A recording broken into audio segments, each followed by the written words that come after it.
Chapter 24:10. Bam! Ming Yasi's head was smacked away by the dragon tail, and he instantly flew out. Seventh Yen roared and circled in a circle. He raised his dragon claw and symbolically waved it at Ming Yasi a few times. Such a big commotion only attracted Duan Yu and Mo Lian's glances before they promptly looked away. Duan Yu, at least you're smart enough to send someone to stop that punk. That fellow nearly annoyed me to death the entire way. Mo Lian cast a sidelong glance at Duan Yu as she reached out to hug that small figure. Unexpectedly, the little fellow moved her small head and suddenly opened her eyes. A pair of black, beady eyes warily looked ahead. When she clearly saw the two people standing in front of her, Arbor almost couldn't believe her eyes. What did she see when she opened her eyes? Why was hubby here? Could it be that she was dreaming? This string of questions made the little fellow dizzy. She reached out her small paw, wishing for nothing more than to pinch herself to see if she was dreaming. But she soon discovered that her small body was being picked up by someone, and a pair of gentle hands embraced her furry body. Arbor looked up and saw that pair of phoenix eyes silently looking at her with a grin. The little fellow cheered in delight and delight. She rolled around in Crown Prince Mo's arms and reflexively hugged his neck with her small hands. However, when she reached out, she discovered that her pitifully short paws couldn't wrap around the man's neck at all. Instead, she directly pounced on the Crown Prince's face and hung there comically. Regardless of whether the Crown Prince was mentally breaking down, he still pulled Miss Chiao off his face with a deadpan expression. Seeing that she was in low spirits, her pair of small eyes gazed at him resentfully. The Crown Prince had to stifle his laughter as he gently comforted her. "It's fine, Jojo. You'll come out very soon. Don't be scared, hubby will definitely help you come out of this body." Miss Chiao immediately turned her head and aimed her small butt at his face, looking like she didn't want to acknowledge him. What was going on? She was fine just a moment ago and looked very happy to see him. Why was his butt facing her in less than 3 seconds? Prince Mo turned to look at Duan Yu in confusion. The latter was speechless. What's with that expression? His eyes were filled with resentment for failing to meet expectations. What a joke. "Little dumpling, come here." Duan Yu patted Miss Chiao with an expression that said, "Quickly come into my arms." Sir Jojo wagged his tail and glanced at him. He suddenly tossed Prince Mo aside and naturally didn't jump into Duan Yu's arms. Instead, he directly jumped off the glacier and trotted towards the front of the ice field. "Mo Lian, wife, don't run. With your short legs, it'll take a lot of effort to run. Let your husband carry you over." Duan Yu, that she was caught off guard by a bowl of dog food. She felt like killing someone. What should she do? The little girl ran ahead, not even turning her head back. She also ignored the two of them. Mo Lian was baffled. The little fellow was clearly very happy to see him just now. "Duan Yu, what's going on?" Duan Yu looked at him like he was looking at an idiot. "Prince Mo, you're the idiot. Come back, what's going on?" Duan Yu rolled his eyes at him irritably. "Where's your wife here? Isn't that Jojo?" "There's no Jojo. Idiot. Try calling her Jojo and see if she responds to you." Mo Lian. Chapter 24:11. So that's why. Mo Lian instantly understood. Jojo was shy. Right. With Sir Jojo's personality, there was no way he would admit that he was trapped inside a little ferret's body and couldn't get out. Mo Lian felt like he had discovered the truth. He quickly leaped up and asked Duan Yu, "What did you call her just now?" Duan Yu silently lowered his eyes. "Little furball." Mo Lian hastily complied and called out, "Little dumpling, little furball, wait." He leaped up and bent down to pick up the little girl who was running all over the ground. He said with a grin, "Little furball, bah, you're the little furball." Miss Chiao expressionlessly glanced at him. "Little furball, be good. Let's get to know each other. I am Mo Lian. This is our first time meeting, but I will take good care of you in the future. Don't worry." The Crown Prince pinched her little hands and feet and thought, compared to his soft baby, this really paled in comparison. Arbor, that it felt like he was giving himself away. Duan Yu couldn't resist covering his face. He used to think that this Prince Mo was quite wise and farsighted. He didn't expect him to be a retard. Let's return to Flat Mountain Town first, Duan Yu said with a taut face. Flat Mountain Town was the closest large town outside of the heavenly ice and snow region. The Empress and the rest were frightened, so they would probably rest in Flat Mountain Town for a day or two before setting off for the capital. Prince Emo still felt tired. His wife was clearly right next to him, but he still had to pretend to not know her. It couldn't be helped. He had to take care of his wife's emotions. The little white ferret was expressionless, but its beady black eyes kept darting around. It would take at least 4 hours to travel from the heavenly ice and snow region to Flat Mountain Town. In addition, the storm had raged for more than half a day. Not only did the rain not stop, but it even showed signs of intensifying. It was very difficult to travel, so it would take even longer. Fortunately, the lightning and thunder had stopped. In order to leave this place earlier, Mo Lien summoned Little Seven and left with Duan Yu and Rong Qing. After being pestered by Yen Chihu for a while, Ming Yas had no choice but to summon the Python Bull with a furious expression. He then rushed to Flat Mountain Town as well. Along the way, Ming Yasi was naturally in a bad mood. By the time they reached Flat Mountain Town, it was already late at night. They had been tossing and turning since early in the morning until now, causing everyone to be thrown off their feet and exhausted. Yas and the others naturally caused quite a commotion when they rushed back. As for noble consort Duan, she actually hadn't closed her eyes this entire time. It wasn't until she heard the news of Duan Yu's return that she anxiously came out to see her son and tugged at Duan Yu for a long chat. There was only one large inn in Flat Mountain Town. With the Emperor's power, it was impossible for him to stay in that inn. Officials had already booked the residence of the wealthiest family in Flat Mountain Town to settle down the Emperor and his concubines. The Nether Province guards also did the same. However, the best residence had already been requisitioned by the Emperor of Tsangzhou and his entourage, so they had no choice but to find another large residence and make do with it for now. Hence, Prince Mo, who was all alone, decided to bring his little miss to the inn to make do for the night. When he turned around and saw Duan Yu's hesitant expression, Prince Mo tightly hugged the little white ferret protectively. "What are you doing?" Duan Yu rolled his eyes at him. "Stop fooling around and come back with me." Chapter 24:12. Mo Lien raised her eyebrows slightly and glanced at Duan Yu, but she didn't reject his good intentions. After all, the inn's doors should have been closed long ago in this ghastly dark weather. Under the servant's lead, the three people walked into the depths of the courtyard one after another. Duan Yu and Heir Rong didn't mention Prince Mo's identity, so the Crown Prince naturally wouldn't mention it himself. The servants only thought that he was a friend of Prince Qin or Heir Rong. The servants carried lanterns and umbrellas in front of them before they reached the door of a wing room. Then, he heard the door of another room creak open.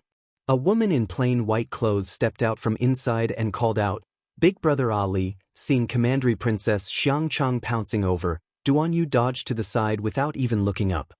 He turned to roar at the servant, "How did you arrange the rooms?" There were many people in the Emperor's party for the winter hunt, so this temporary residence wasn't as spacious as the temporary imperial residence. With so many people, it wasn't easy to arrange the courtyards.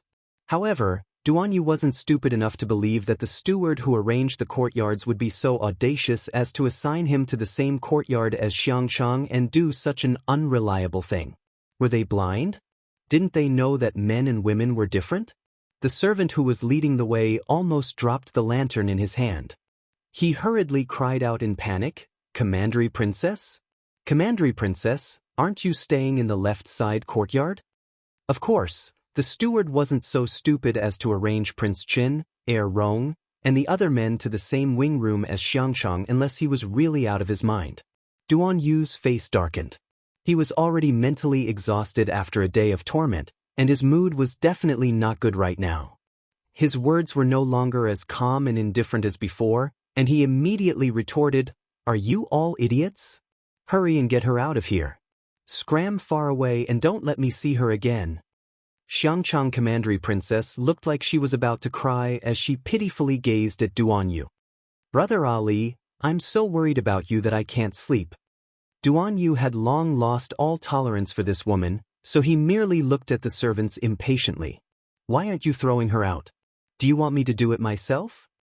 The servants did not dare to hesitate. A few of them hurried forward and asked Princess Xiangchang to leave with a wry smile. Commandery Princess Xiangchang was infuriated. She snapped, "Who dares to touch me?" Relying on the power of her father, Marquis Yanxing, and the title of Xiangchang Commandery Princess, she really intimidated people for a while. The group of servants only felt that both sides were not human, and cold sweat was about to drip down their foreheads. Unexpectedly, as soon as Xiangchang Commandery Princess finished speaking, she found herself flying in the air. She was directly swept out of the door with a palm strike. Commandery Princess Xiangchang's cry broke the silence of the night. Duan Yu coldly said, "If she keeps making a fuss, I'll gag her mouth." Xiangchang's screams finally ended.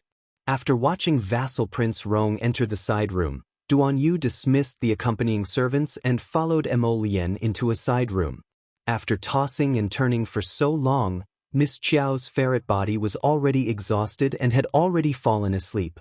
Mo Lian turned to glance at Duan Yu before setting up a defensive boundary inside the room with a wave of her hand. "Come with me." Duan Yu raised his brows. In the next instant, the scenery before him changed, and he was instantly dragged into a peach forest by a tree vine. "This is Master." The little tree ant wailed as it rushed over while brandishing its two branches. Chapter 24:13. Duan Yu took a closer look. Wasn't the deformed tree that attacked them in the heavenly snow domain following behind the little tree ant? "This is the holy wood." Mo Lian glanced at the fellow who was wailing to the heavens and pouncing on the little white ferret and reflexively rubbed her head. "This is Qiao Qiao's spiritual domain's paradise planet." Mo Lian beckoned at him.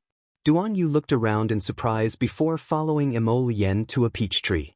His gaze naturally landed on Jojo, who was lying under the tree. At this time, the little white ferret's body had also undergone a transformation. Jojo's soul left the little white ferret's body on its own again. Her eyes were half closed as she floated in the air to continue cultivating her spiritual conscious. After consuming the core of the great void crystal, her spiritual conscious broke through several realms at once. Unfortunately, she was still a distance away from the God realm. Hence, every time the little white ferret fell asleep, Jojo's soul would wander out on its own to cultivate her spiritual conscious. Duan Yu glanced at the little fellow's sleeping appearance, and his complicated gaze roved over her body. Now that the body is here, why doesn't the soul return? Duan Yu couldn't resist asking. When he looked up, he saw Mo Lian frowning, seemingly also considering this question. The little tree ant quickly interjected, "I know this." The two people's gazes landed on her at the same time. The little tree ant felt a great pressure, so she waved her branches and hastily explained, "That's because the setting of that soul-departing talisman should be for Master to advance her spiritual conscious to the God realm. Only then can she complete the soul-departing cultivation process." In other words, Jojo could only end this so-called training if she advanced her spiritual conscious to the God realm? The two men looked at each other in bewilderment. She made the soul-departing talisman herself? Duan Yu silently twitched his mouth. He kept feeling that there should be a rather hilarious story behind this soul-departing talisman. The little tree ant nodded solemnly before saying, "But I advise you not to mention this in front of her." The two men, "The Master will never admit it." The little tree ant jumped up, waved its two branches, and paced back and forth in front of them. "Let me put it this way. In this state, Master will definitely not acknowledge the two of you.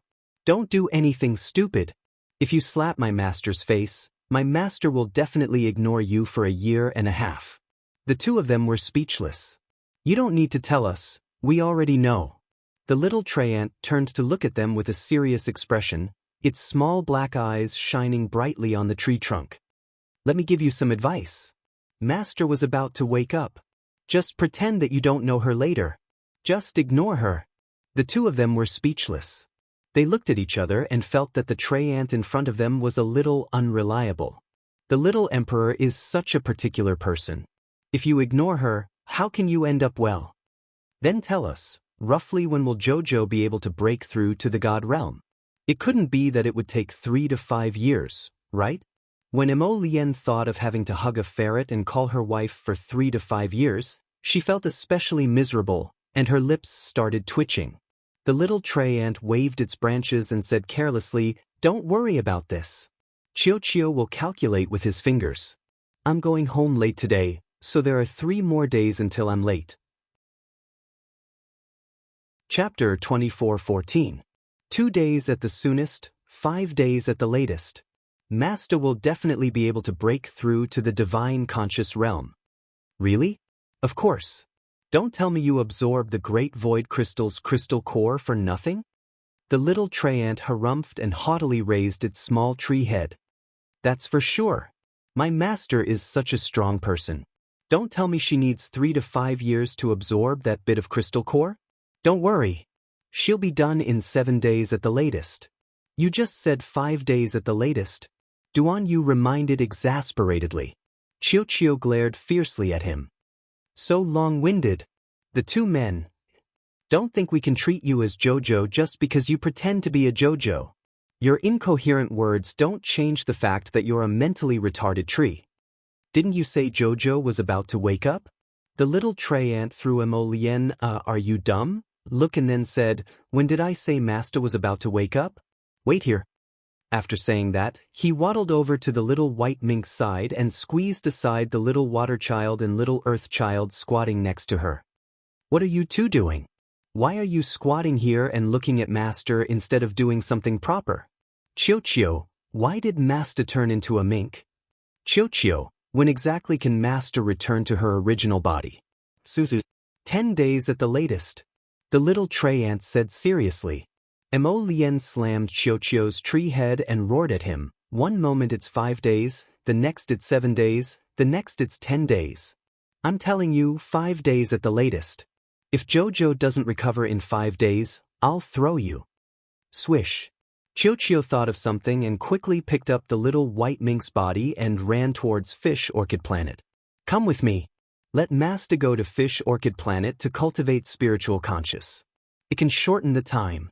Sure enough, he ran off the moment he picked up the little white mink. On the other side, Jojo's soul, who was originally cultivating in midair, fluttered away with the little white mink. Emolien had long known how unreliable the tiny tree ant was.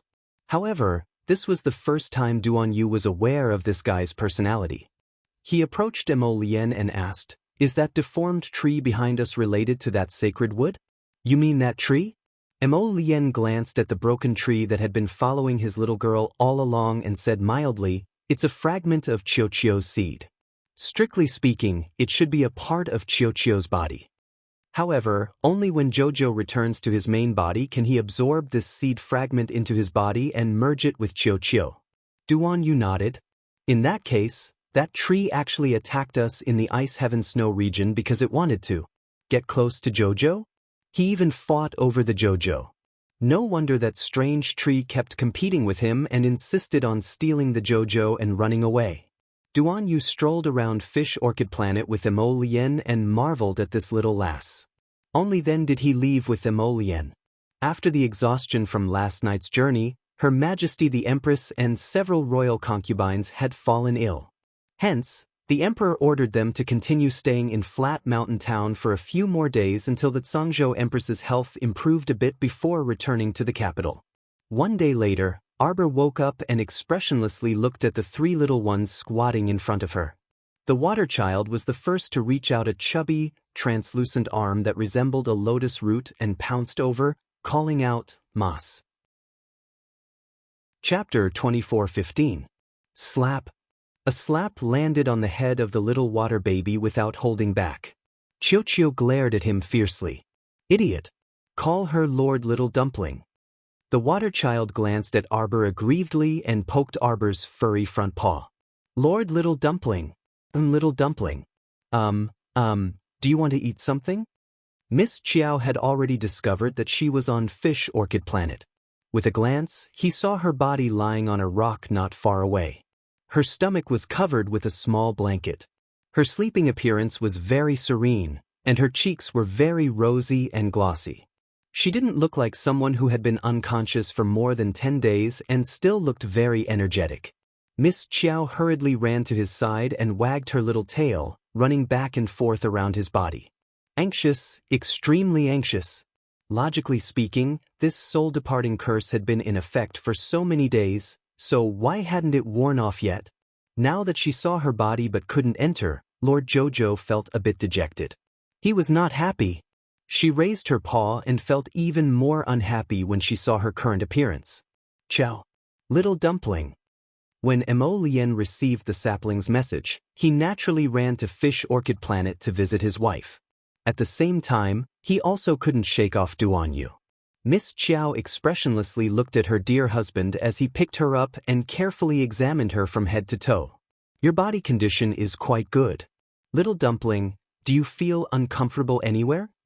You're the little dumpling. Upon hearing this strange name, Arbor speechlessly turned his head away. Lord Little Dumpling is quite well right now. The sapling deliberately raised its voice and said, at this rate, you'll recover your original appearance in less than 3 days. Miss Chiao's ears secretly perked up as she listened to Chio's words. The Great Void Crystal's crystal core is almost depleted. When it accumulates to a certain level, it'll definitely form a sea of rivers and smoothly enter the God Realm Divine Consciousness stage. At that time, you'll definitely see a different conscious. So that was it. Miss Chiao wagged her tail. Chio continued loudly, we can't be too hasty even if we want to return to the main body. Everything has to happen naturally. Chiao Mu did not fully understand. Chio's meaning was that she was probably only one step away from returning to her main body right now. However, when she looked inside herself, she had long discovered that her spiritual sense had already entered the 15th level. She was really only a little bit away from the divine sense state. However, it was this small distance that caused her to be trapped in the small ferret's broken body. Arbor frowned. He knew that this matter could not be rushed. For some people, even after 3 to 5 years of training their spiritual senses, they only managed to raise their spiritual senses by a small level. There were many such ordinary people in the world. It was well known that anyone who wanted to raise their spiritual sense by one level would often have to pay countless medicinal pills and painstaking efforts. For example, Arbor, a little level 8 soul master, had a level 15 soul sense. This was definitely out of the ordinary. Mo Lien chuckled as he reached out to touch her little ears. What do you want to eat, little dumpling?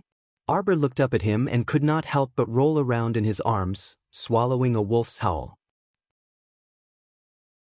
Chapter 24:16. What should she do?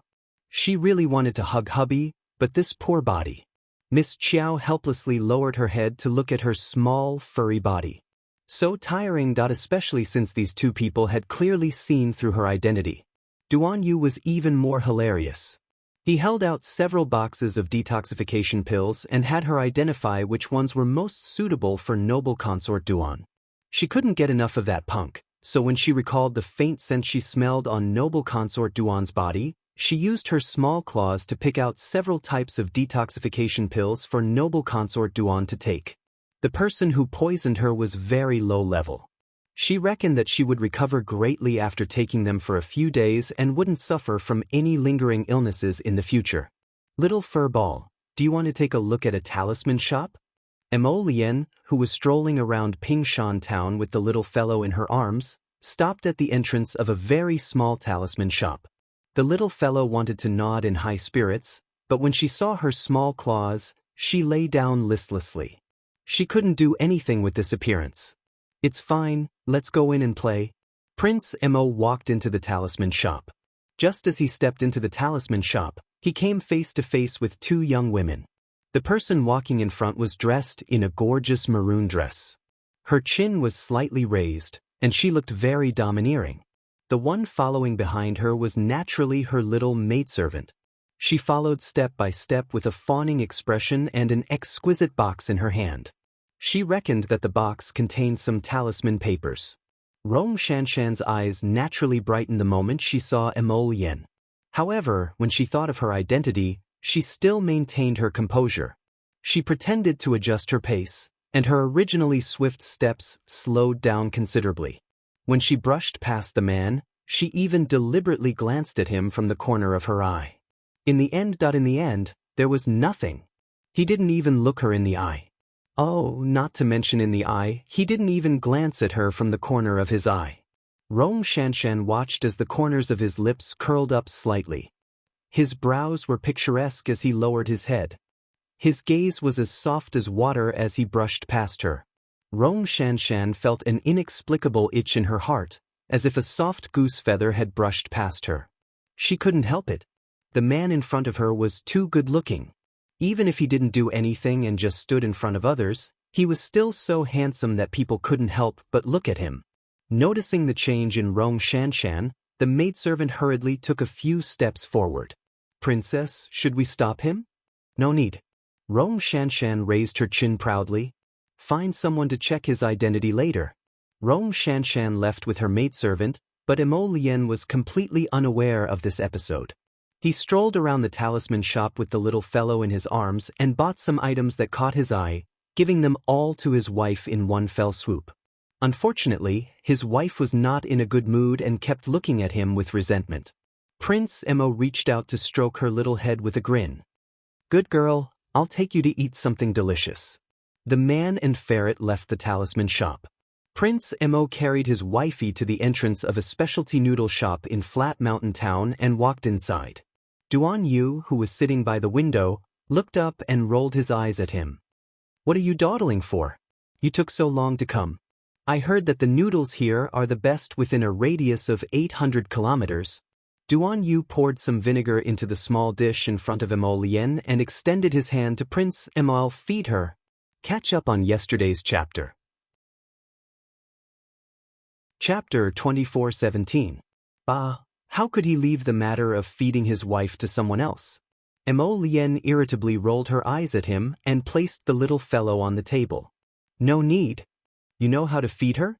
I'm telling you, she might be a ferret, but she's very particular about her meals.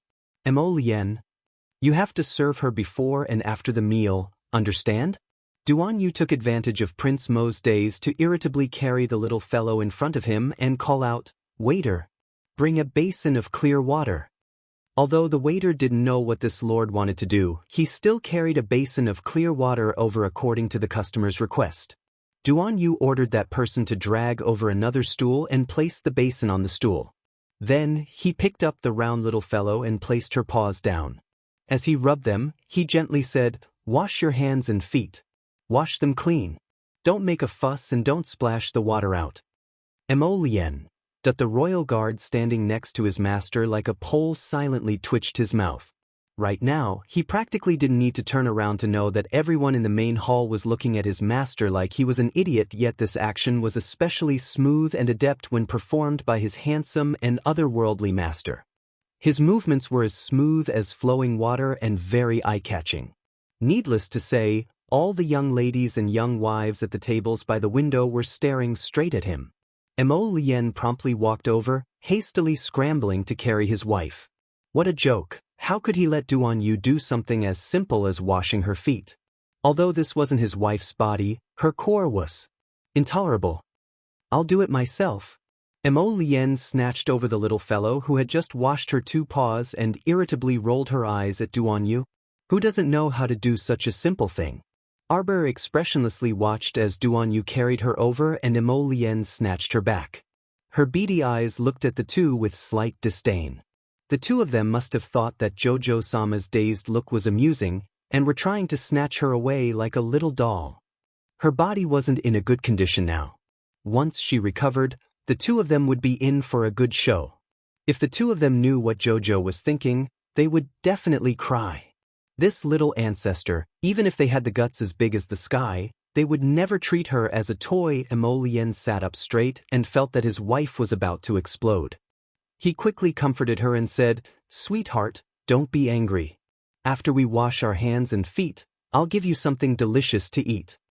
Duan Yu glanced at Emo Lien and harumphed. He then turned around to order the waiter hiding on the side, "Give me 3 bowls of scrambled egg noodles. 2 more plates of dumplings, hurry up." She was in a bad mood. She felt that he was just sitting here looking for trouble. He was deliberately looking for excitement.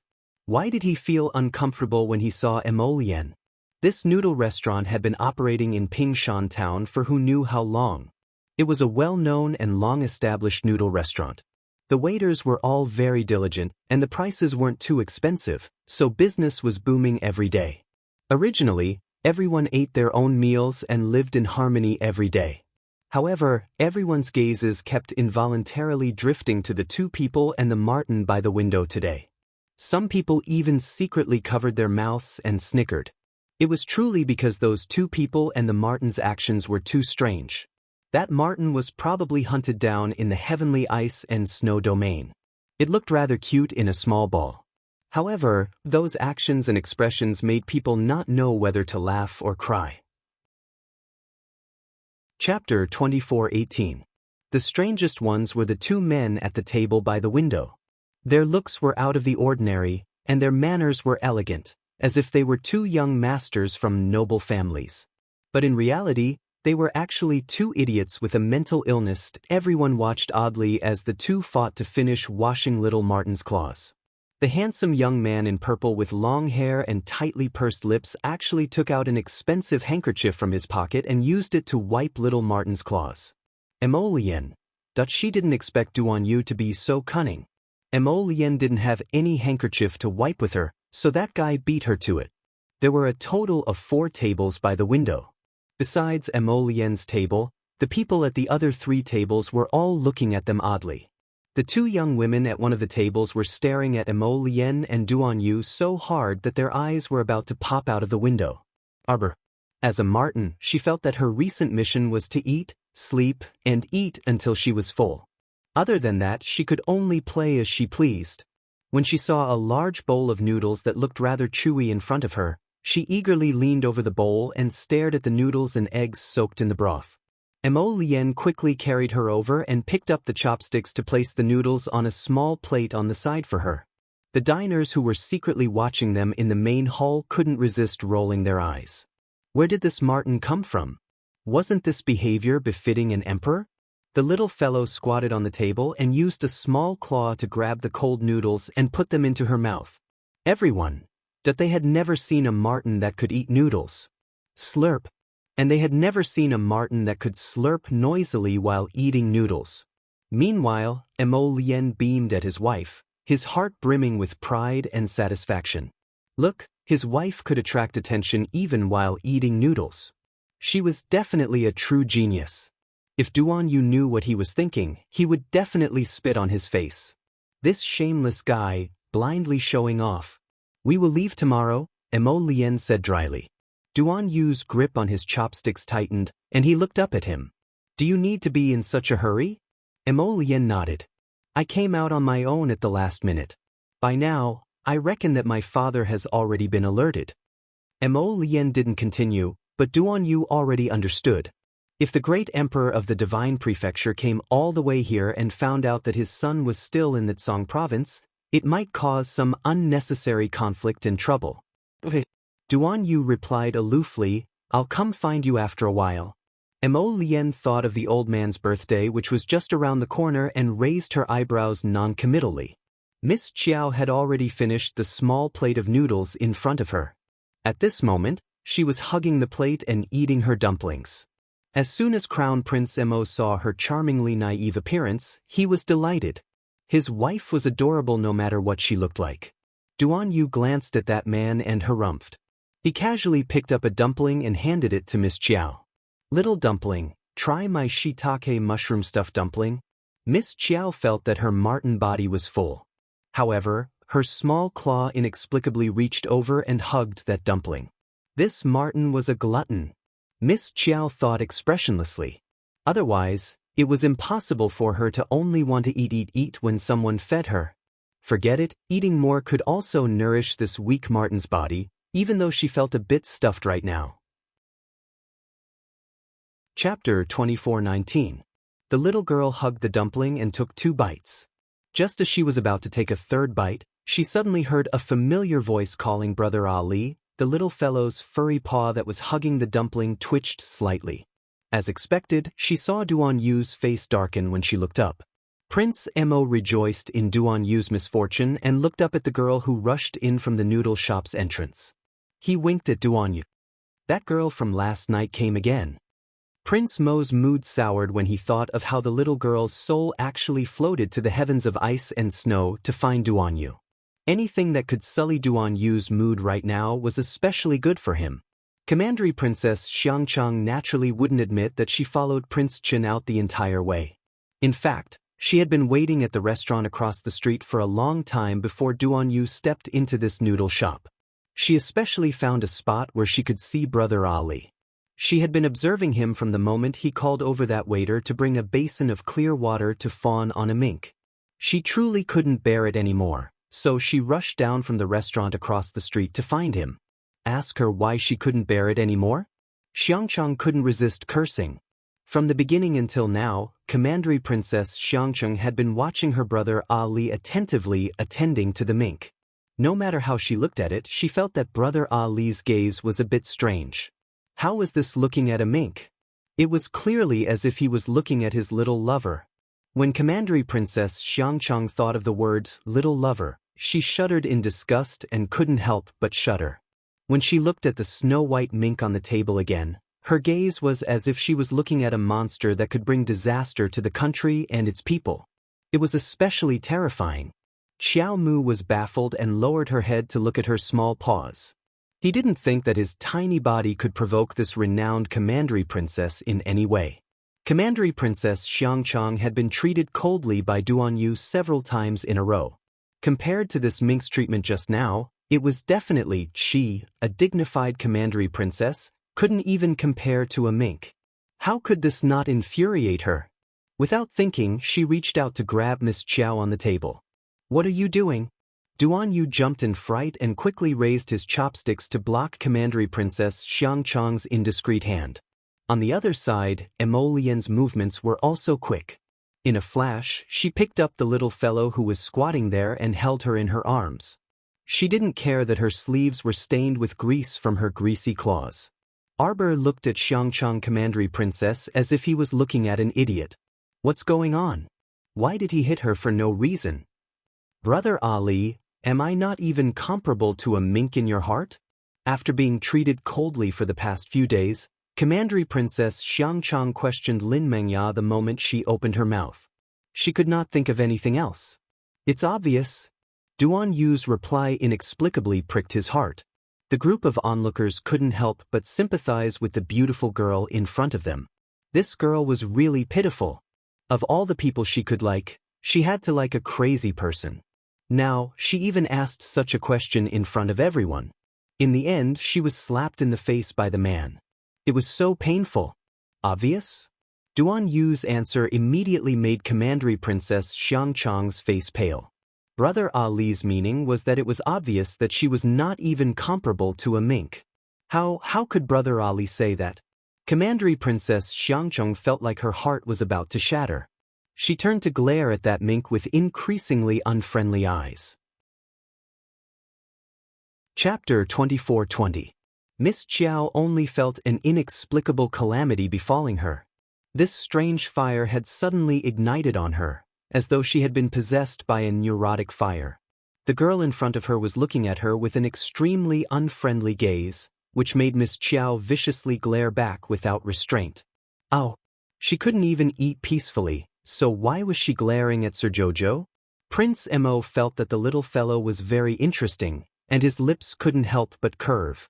He nodded while hugging her and saying, "If she makes any more noise, I'll throw her out." The little fellow hugged a dumpling, and her little black eyes darted around before she lowered her head to eat the remaining half of the dumpling. She was fine with her howl, but it shocked everyone in the hall. Everyone had never seen a ferret that howled like a wolf, so they were looking at her as if she was a pervert. Was this a mutated ferret? Or was she simply a little wolf cub? Poo-poo. Who couldn't differentiate between a ferret and a wolf? They weren't idiots.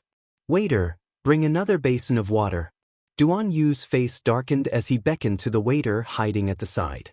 That waiter quickly carried a basin of water over. Duan Yu walked up and helped Prince Mo clean the little fellow's oily claws as if no one else was present. He then said to the two of them, "Let's go." Xiangchang Commandery Princess stood there dumbstruck as she glared at that abominable ferret, her eyes practically spitting fire. What exactly was this damn ferret's background? It actually made her brother Ali condescend to serve her again and again? Ow! Miss Chiao also glared back at her. You good for nothing, you're even jealous of a ferret. You'll only be like this for the rest of your life. What kind of joke was this? Was Sir Jojo the type to show weakness? If it weren't for the fact that she was so small right now, she would have slapped this person who was glaring at her out of the restaurant. While she was pondering, she saw Xiangchang Commandery Princess's figure suddenly fly out like an arrow, smashing out of the window with a boom. Pa! It smashed into the middle of the street, shocking the people in the noodle house and the pedestrians on the street.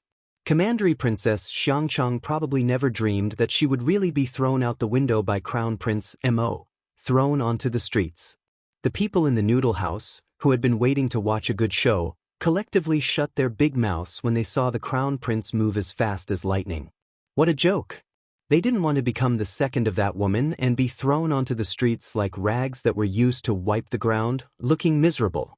Jojo rolled around in Prince Mo's arms. Mo Lien could not help but laugh. Duan Yu silently twitched his mouth, but he still expressionlessly called out, "Let's go, let's go. What are you waiting for?" This pair of ferocious bastards was no different from before.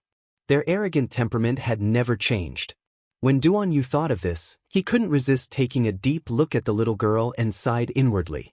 The two people and the ferret had just walked out of the noodle house when they heard an unfamiliar voice. "That's it. Don't waste your breath with them. Quickly snatch it for this lord." Duan Yu and Emolien's gazes shot across the crowd and saw a fatso with a head full of fat and intestines. He was hugging two thick and strong arms as he pointed at the little ferret in Emolien's arms and exclaimed excitedly, "This must be a divine beast. Quickly snatch it for this lord." More than half of the people on the street were shocked by him, including Emolien and Duan Yu. That Miss Chiao looked at that fatso in bewilderment. Chapter 24-21. Idiot. She was just a level 3 mystic beast right now. Was this guy blind? Who was he calling a divine beast? If she was a divine beast, she wouldn't be this weak. Sir Jojo glared at that damn fatty in front of her. She had an urge to pounce on him and tear him apart. She felt that the fatty's eyes were filled with mockery when he called her divine beast. He was teasing her, right? There was actually someone in this world who dared to jump out and tease Sir Jojo. He was simply tired of living. Prince Mo silently twitched his mouth as he stroked his wifey's round body to comfort her. He understood his wifey's current feelings very well. What a huge misunderstanding this was. Sir Jojo glanced at the Crown Prince suspiciously. Strange, he felt that the Crown Prince's lips were curled up, as if he was laughing inside. He probably didn't have the guts to laugh at Sir Jojo. Duan Yu stood on the side and sent the royal guard a look. How could the Zhangzhou guard's cultivation be a match for the few lousy servants that the fatty brought along? They took care of him in a few moves and gave him a good beating. Then, they twisted the fatty's arm and shoved him. Scram! The fatty's face turned green from anger, but he kept ranting, "You guys want to overturn the heavens. You guys dare to hit me. Do you know who I am? There's nothing in this flat mountain town that I don't have the final say in." Emolien. Duan Yu was amused from anger and sent the Zhangzhou guard a look. The Zhangzhou guard raised his arm and smacked that punk's mouth crooked with 2 slaps. "You're just a mere overlord of Flat Mountain Town. What are you capable of? What are you doing? What are you doing? What are you doing?" A loud shout came from the crowd. They saw a round middle-aged man leading 17 to 18 thick-armed servants over. They surrounded the Zhangzhou guard and pointed at him, shouting angrily, "What are you doing? Can't you see that young master is being held in someone's hand? Hurry and save young master." "Father! Father! These 2 gigolos are trying to steal my divine beast." Fatty's face was swollen as he shouted angrily, "Hurry up and snatch the divine beast for me." Emolien, Duan Yu. Lord Jojo let out an angry roar. This damn fatty must be tired of living. Which pig's eye did he see that she was a divine beast? Jojo Sama knew that this was clearly the darn fatty's way of mocking Sir Jojo. A small mystical beast that had not even reached the third level was actually called a divine beast. This was clearly not blindness, this was brain blindness. Little Tonzi, don't be angry, don't be angry. Mo Lien's mouth twitched. He really understood his wife's feelings at this moment. This was clearly a weak chicken, but there was a retard who said that you were very strong. His wife flew into a rage out of humiliation. Ha ha ha. He couldn't smile, and he couldn't let his wife see that he was smiling. Jojo looked up at this man suspiciously. The man's jade-like handsome face was filled with tenderness, and his eyes were smiling. There was nothing strange about him at all. Be good, I'll beat him up for you. Humph. Lord Jojo snorted through his nose. His beady black eyes stared disapprovingly at that annoying father and son pair. Very, very, very angry. Divine beast. Fatty pointed in Jojo's direction and shouted angrily, don't just stand there and do nothing. Charge. You must snatch the divine beast safe and sound. Chapter 24-22. Divine beast my ass. She really didn't know where this moron got the idea that Sir Jojo was a divine beast. How could Jojo know that this person had actually been observing them in the main hall for a long time? From the moment the two of them started serving Miss Chiao to wash her claws, they had been secretly observing this mink's expressions and actions. After his very professional analysis, Fatty was certain that this mink was definitely a divine beast. Otherwise, why would those two pretty boys fight to serve this mink? In addition, whether it was this mink's expression or actions, it fully indicated that she wasn't an ordinary mink. She was definitely a divine beast in disguise. Don't think that he hadn't seen the world just because he was born in Ping Mountain Town. Could it be that he had never owned a divine beast or seen a divine beast egg? After his careful and professional analysis, Fatty was certain that this was definitely a newly born divine beast. She was still ignorant at the moment, but it didn't matter if she was weak. This didn't mean that she wouldn't rise up in the future. When she grew up, she would definitely be a very awesome divine beast. So right now, Fatty decided that he must bring people to snatch Sir Divine Beast. It wouldn't be a problem even if he had to expend a few more lackeys. Did these two pretty boys from the village really think they could challenge the tyrant of Flat Mountain Town? Seize. Fatty roared angrily. The group of servants rushed forward, but before they could make a move against the Zhangzhou guards, two of them were picked up by the neck like chickens and flung out heavily. Sir Jojo flew up in anger, and a small snowy mink pounced in front of Fatty with a whoosh. Its sharp little claws directly tore at Fatty's face. Ow! Fatty clutched his face and retreated a few steps. He grimaced in pain and tried to grab the little white mink. With a shift of his body, Mo Lien had already arrived in front of him. Without another word, he kicked the Fatty, sending him tumbling and stumbling. He then reached out to carry the little fellow, who had almost been caught by the Fatty. Ow! Sir Jojo's eyes revealed a vicious glint. That was I'll kill you look. Watching from the side, Duan Yu's mouth involuntarily twitched. When he saw the look in her eyes, he inexplicably thought of the fierce little girl he had met in the mountains behind Quoto village. At that time, she was also extremely fierce. She could even viciously lay her hands on his peerlessly beautiful face. Not to mention the fact that he was looking at a fatso with mediocre looks, it would be good enough if he didn't slap him to death. Xiao Xiao would never admit that she was angry out of humiliation. Yes, she was annoyed beyond words. He felt that this damn Fatty in front of him was definitely mocking him for being a weakling. This damn Fatty, he had nothing better to do. What right did he have to sarcastically call her a divine beast? So what if she was weak? What's in his way? Spit on his divine beast, I'll whip you to death. Lord Jojo had completely misunderstood Fatty's thoughts. If the Fatty knew why she slapped him, he would definitely cry. How was this sarcasm?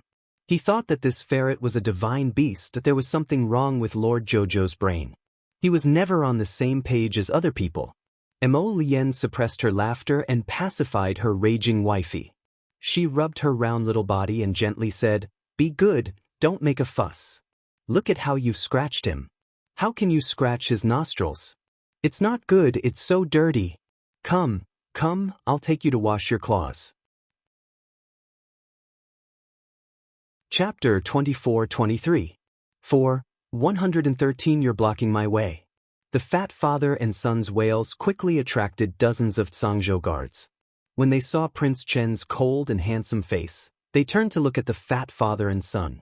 Without another word, they rushed up to beat the fat father and son without waiting for the prince's order. Then, they chased away the surrounding crowd. Fourth Imperial Brother, what are you doing? A sweet female voice came from behind the group of Tsangzhou guards. Duan Yu turned around and saw Heir Rong and two women walking over. Vassal Prince Rong didn't have much of an expression on his face, but the two women next to him discreetly sized up Emolien. Rong Shanshan was a bit startled. She didn't expect that the young man she met in the talisman shop this morning was actually familiar with her fourth brother. Rong Shanshan was still wearing that maroon dress, and her features were delicately drawn. When she looked at people as she walked, her chin was slightly tilted up, clearly showing a bone-deep pride. The woman next to her, Rong Yuhu, was about the same age as Rong Shanshan. Her smile was much sweeter, and even her voice was sweet, looking delicate and soft. To be honest, Duan Yu wasn't very familiar with these two women. That old man, the great emperor of Tsangzhou, had a long line of children. How could he remember all of them, whether he knew them or not? He only vaguely remembered that these two women should be the 7th and 9th princesses, but he really didn't remember their names. Duan Yu frowned when he heard Rong Yuhu call him 4th Imperial Brother. This voice was so annoying that it irritated him. Princess Jiankong. The limping Xiangchang commandery princess walked up and curtsied to Rong Shanshan before turning to look at Rong Yuhu. 9th princess. Compared to Rong Yuhu, Rong Shanshan, the empress's daughter, had always been much more favored. Moreover, she was a princess with a title. Although both of them were princesses, Rong Shanshan naturally had the highest status among the princesses. Rong Yuhu nodded with a smile. Rong Shanshan, on the other hand, had an arrogant look on her face. She glanced at her and asked curiously, "What's wrong with you?" Xiang Chang usually looked like a smart person. She didn't expect that when she saw her today, she would be so listless and limping. She was in such a sorry state, but she still had the nerve to come up and greet her. She didn't have the manners of a princess at all. Rong Shanshan scoffed in her mind. Her gaze seemed to inadvertently sweep past Emolien's face as she asked Duan Yu aloofly, "4th Imperial Brother, may I know who this is?" Duan Yu simply couldn't be bothered with her. Without even looking at her, he directly said to Emolien, "Let's go." After being fooled by that foolish father and son pair for a period of time, it was really bad luck. Rong Shanshan's face instantly darkened. She was the daughter of the empress and the younger sister of the crown prince, Rong Li. Who dared to disrespect her in the palace? This unorthodox son that was brought back by imperial father actually dared to not put her in his eyes. Rong Shanshan abruptly turned her head and motioned for several royal guards under her to block Rong Li's path. 4th Imperial Brother, what do you mean by this? Do you think you can't hear me when I'm talking to you? She was used to being arrogant, so how could she endure this kind of vexation? She coldly glared at Duan Yu. Duan Yu snorted and ordered the Tsangzhou guards behind him, "Move them aside. Don't you see there's a blind dog blocking my path?" This tone and attitude angered Princess Jiankong so much that her entire body trembled. Chapter 24-24. The Tsangzhou guards silently looked at each other, but they didn't dare to court disaster. They hastily stepped forward and respectfully bowed with cupped hands, asking Princess Jiankong to step back. Slap. Rong Shanshan's fury soared as she slapped a Tsangzhou guard's face. 5 bright red fingerprints instantly appeared on that punk's dark face. He also took a step back and lowered his head with tightly pursed lips, looking like he was angry but didn't dare to voice it out. Slap. Duan Yu didn't say anything and slapped back. He coldly reprimanded, "You're quite capable. You dare to hit this prince's people?" Everyone was stupefied by his ruffian attitude of ruthlessly destroying a flower. Meanwhile, the fatty and his son, as well as the group of servants, who were originally tied up outside, were all trembling in fear. They wished for nothing more than to bury themselves like fertilizer. What was going on? Judging from their titles, there were princes, princesses, and commandery princesses. When did so many awesome people come to Flat Mountain Town? Aside from the fat man and his son, everyone else on the streets of Flat Mountain Town had been cleared out. Those who had set up stalls far away had also fled upon hearing the news. They all fled back home to find their mothers. What a joke! Who freaking dared to stay and watch a show between those princes and young masters? Rong Shanshan was stunned on the spot. She clutched her burning left cheek with one hand and pointed at Duan Yu with the other. She screeched in a tearful voice, "Rong Li, you dare to hit me?" Slap. Duan Yu didn't say anything and slapped her again.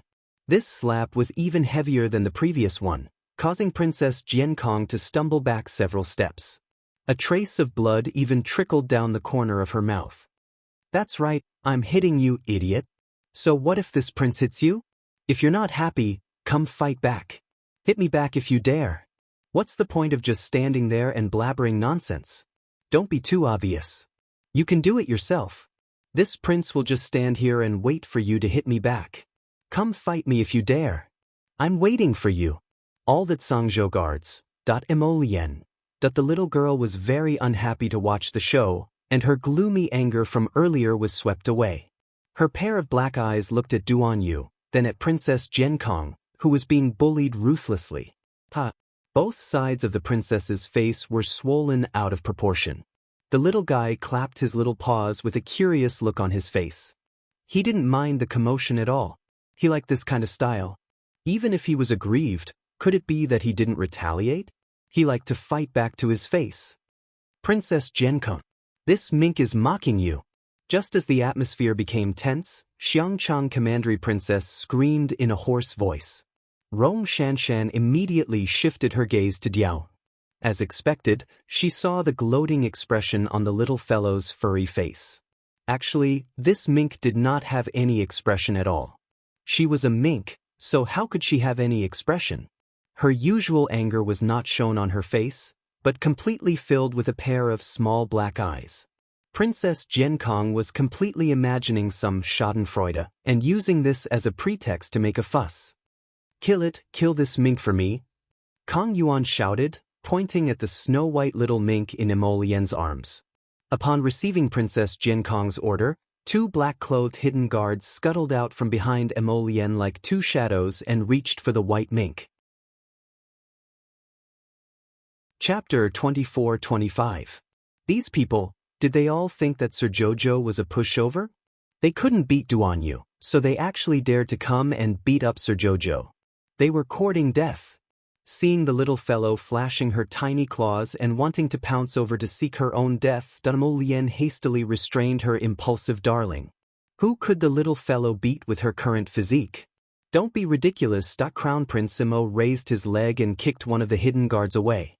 Then he turned around and flicked his sleeve, causing the other guard to fly out as well.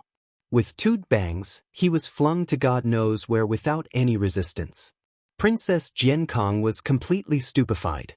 She was well aware of the cultivation levels of the two hidden guards beside her, but she didn't expect that they wouldn't even last a single move from this young man before being sent flying. Without another word, Duan Yu kicked Rong Shanshan's stomach heavily. Princess Jiankong was like a drifting little white flower as she was sent flying like a kite with a broken string. She crashed onto the ground with a thud and didn't make a sound. When Xiaomu saw these two men swiftly take care of a group of people, her exploding ball of fur finally relaxed a bit. Oof. The little fellow barked at Prince Mo. Prince Mo nodded, not knowing whether to laugh or cry. Okay, we'll go back now." Woof woof. The little fellow wagged her tail and urged them to hurry. Her pair of small, black eyes emitted clusters of light. She suddenly felt that her soul wanted to leave this mink's body after messing around just now. Therefore, she had to hurry back, find an empty room, and enter Paradise Planet. Emolien was used to reading his wife's mood. Seeing the little fellow's urging, he quickly called Duan Yu and ran back to the residence without bothering with those women.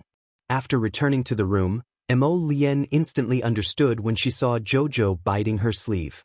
She had the sapling drag the little fellow into Paradise Planet. Once they entered, Arbor's soul involuntarily slipped out of Diao Er's body. She actually didn't know what was going on. In fact, she had been training her soul body and spiritual sense every time she slept. At this time, the accumulated water had already formed a river.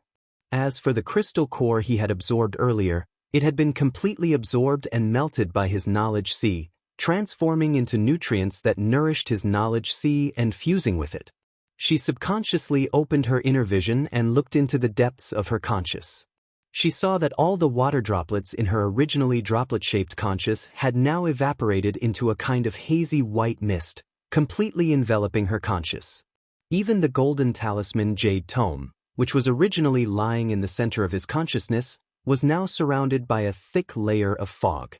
His conscious went from a solidified state to a liquefied state, and now it was in a vaporized state. Arbor's heart skipped a beat. Could it be that had his spiritual sense vaporized and transformed into divine sense? Thump, thump, thump, thump. She could almost hear her little heart beating madly in her chest, clamoring and pounding intensely. But it's rising, rising, rising. Her spiritual sense had grown to divine sense. Compared to her cultivation, her conscious had entered the God realm first. The sudden advancement made the little fellow so happy that she couldn't tell north from south. Right? Chiu previously said that as long as her conscious entered the God realm, her current awkward state would be resolved. Then now she was going back? Miss Chiao lifted her heavy eyelids. Chapter 24-26. Her long eyelashes fluttered heavily. She slowly opened her eyes.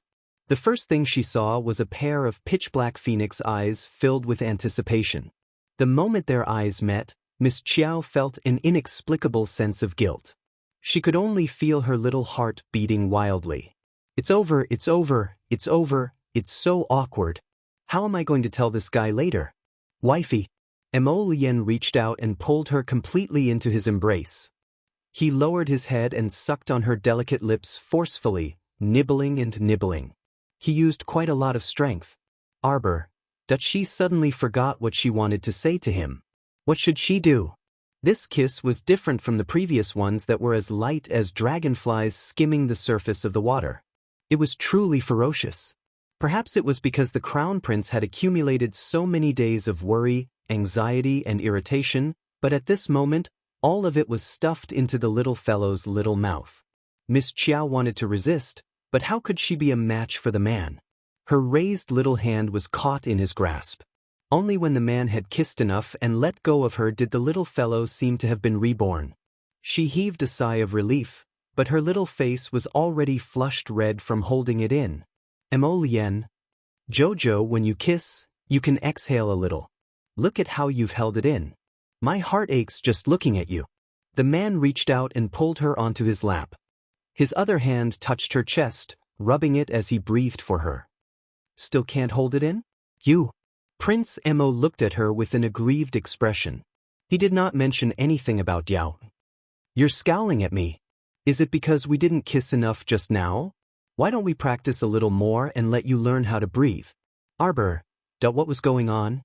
He felt that the crown prince seemed a little different somewhere.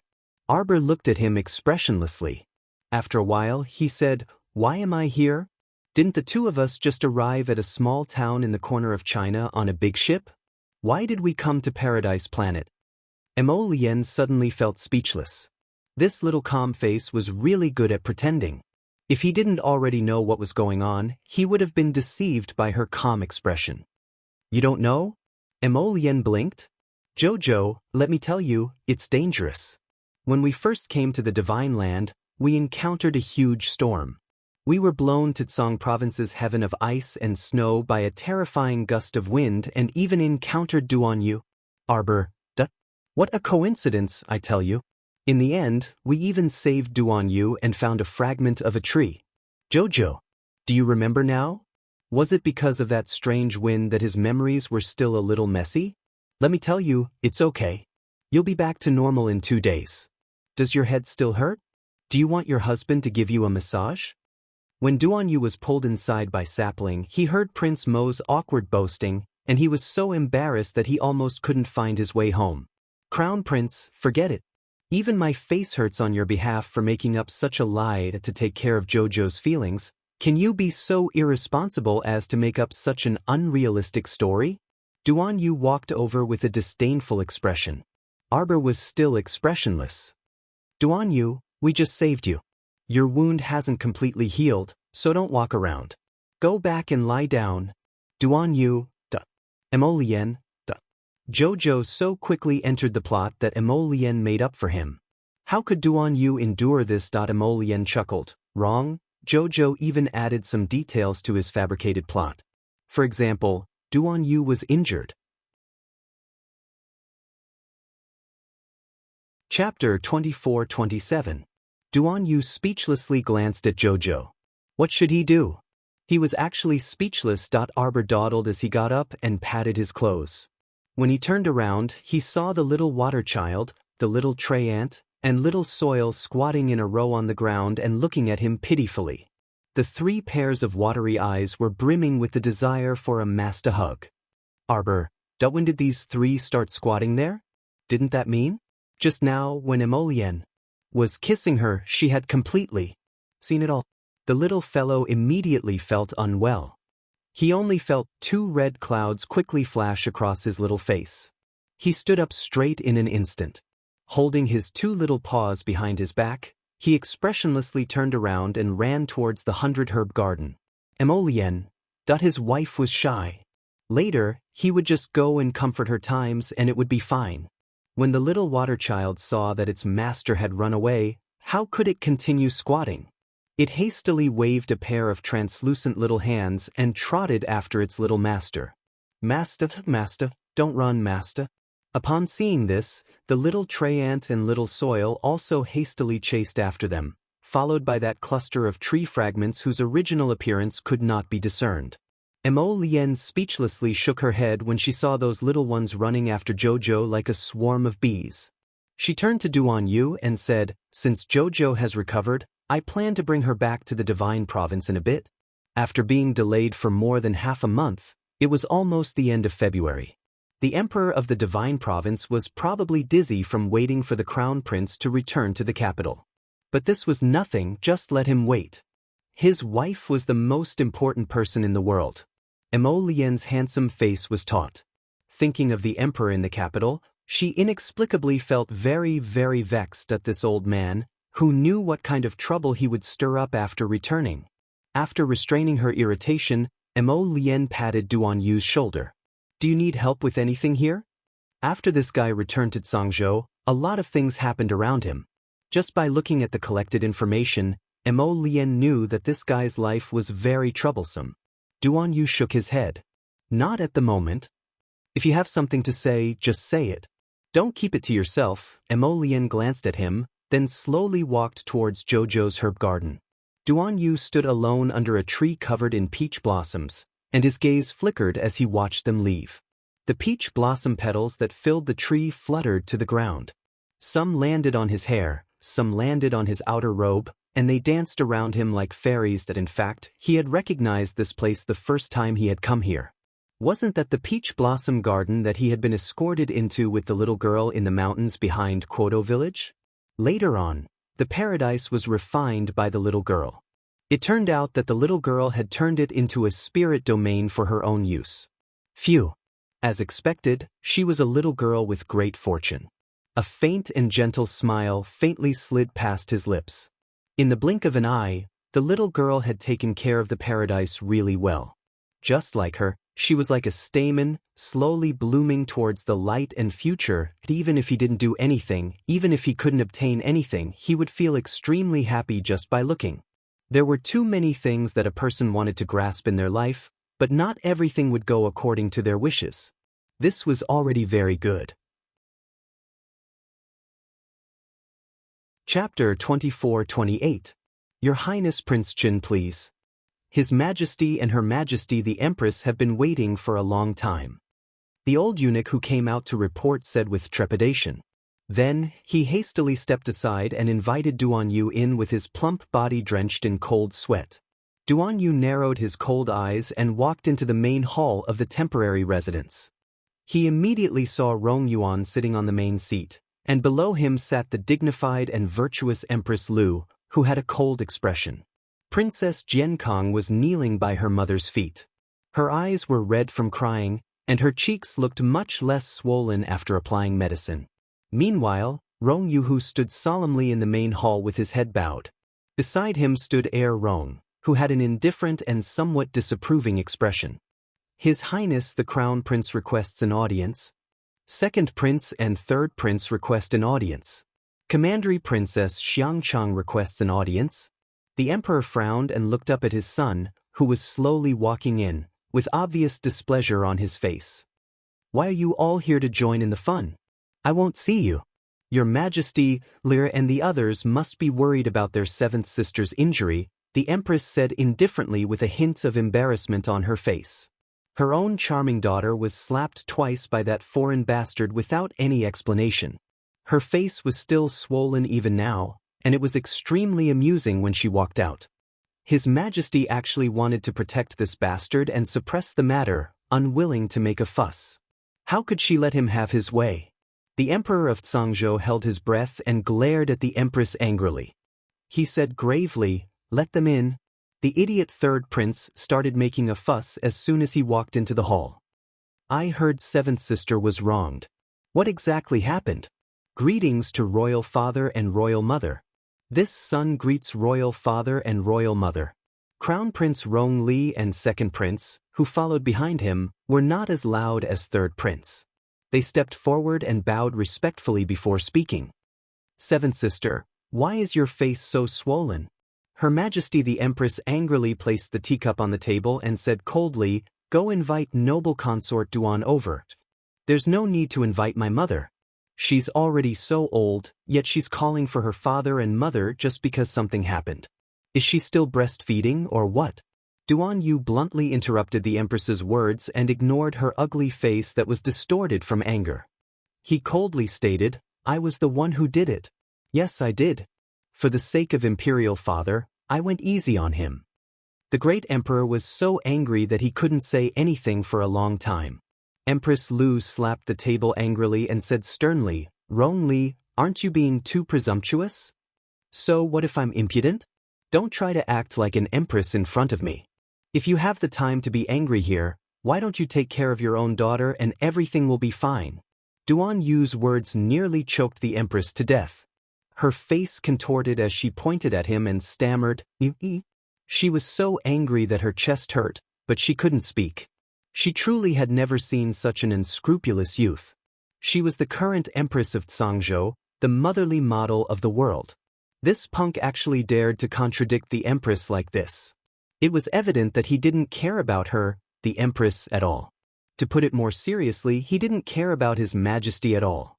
Duan Yu's cold and desolate gaze circled Empress Lu's body as he said dryly, "Jiankong relies on your Majesty as the Empress, but her actions outside are worse than a shrew's. This is all because of the good daughter you taught." Chapter 24-29. Go! The Empress was so livid that her chest was about to explode. Her chest heaved up and down as she panted, and her contorted face was filled with fury and viciousness. She forcefully slapped the table, chopping off a piece of wood from a corner of the tea table. Her entire body trembled uncontrollably from her fury. "You wrongly. You're really audacious to the extent that you don't choose your words carefully. Was it noble consort Duan who taught you?" Duan Yu coldly gazed at the woman before him. He took out a palm-sized medicine pouch from his sleeve and ruthlessly tossed it to the ground. "Why do I need anyone to teach me? Your ugly example of a motherly model is enough for this prince to learn from." The corners of the Zhangzhou Emperor's mouth fiercely twitched twice. He really wanted to ask noble consort Duan, was this child really not carried away wrongly? Who exactly did she inherit this fiery temper from? Crown Prince Rong Li was stupefied. Similarly, the second prince, the three sovereigns, and even Princess Jiankong, who had been sobbing softly while stroking her face, were also shocked. They truly didn't expect that Duan Yu, this punk, would still continue to rebuke the Empress in front of his official mother. Moreover, he rebuked her so fiercely and with such conviction that he even rebuked the Empress until she was like a bear. "Bring her in," Duan Yu angrily shouted. The emperor was already stupefied by this son of his. He truly didn't expect that the empress, who had originally come to denounce his son for beating his sister, would turn out like this. It had to be said that his son's ability to control the situation was truly extraordinary. At this time, from the empress to the servants, everyone was stupefied. They simply didn't know that this Prince Chen actually had a backup plan. The hidden guard dragged a woman whose head and face were covered in blood from outside the residence. That old woman's legs had clearly been broken. She was dragged across the ground like a rag, leaving behind 2 long trails of blood, which looked very frightening. The empress was so furious that her entire body was trembling uncontrollably. Her eyes were practically shooting out substantial murderous intent and fury. "Rong Li!" She screamed hysterically. Even the great emperor beside her was shocked by her scream. Senior Servant Li, Rong Yuhu, who was standing below, had already followed Crown Prince Rong to the side of the main hall. Seeing the old woman thrown in the middle of the hall, her face was filled with shock and fear. She subconsciously raised her head to look at the empress. Wasn't that the old man who served the empress? "Your Majesty, are you just going to watch this unfilial son humiliate his official mother and slap his official mother's face like this?" Empress Lu started sobbing, her eyes brimming with resentment as she glared unwaveringly at Duanyu. Only then did the great emperor speak, his face filled with anger as he said, "Fourth brother, what are you doing?" Duanyu glanced at the emperor in ridicule. "Can't royal father tell? I've found the real culprit who poisoned imperial concubine mother. I'm looking for them to settle the score." The great emperor's eyelids trembled. His face was still calm, but the corners of his eyes were clearly twitching. "Hasn't royal father already executed the beauty Wang who poisoned your imperial concubine mother? How long has it been? Why are you still bringing it up?" Duanyu coldly glanced at the emperor. "Royal father, do you think I'm an idiot?" The great emperor. "This old woman has already confessed." Chapter 2430. The empress slammed the table fiercely.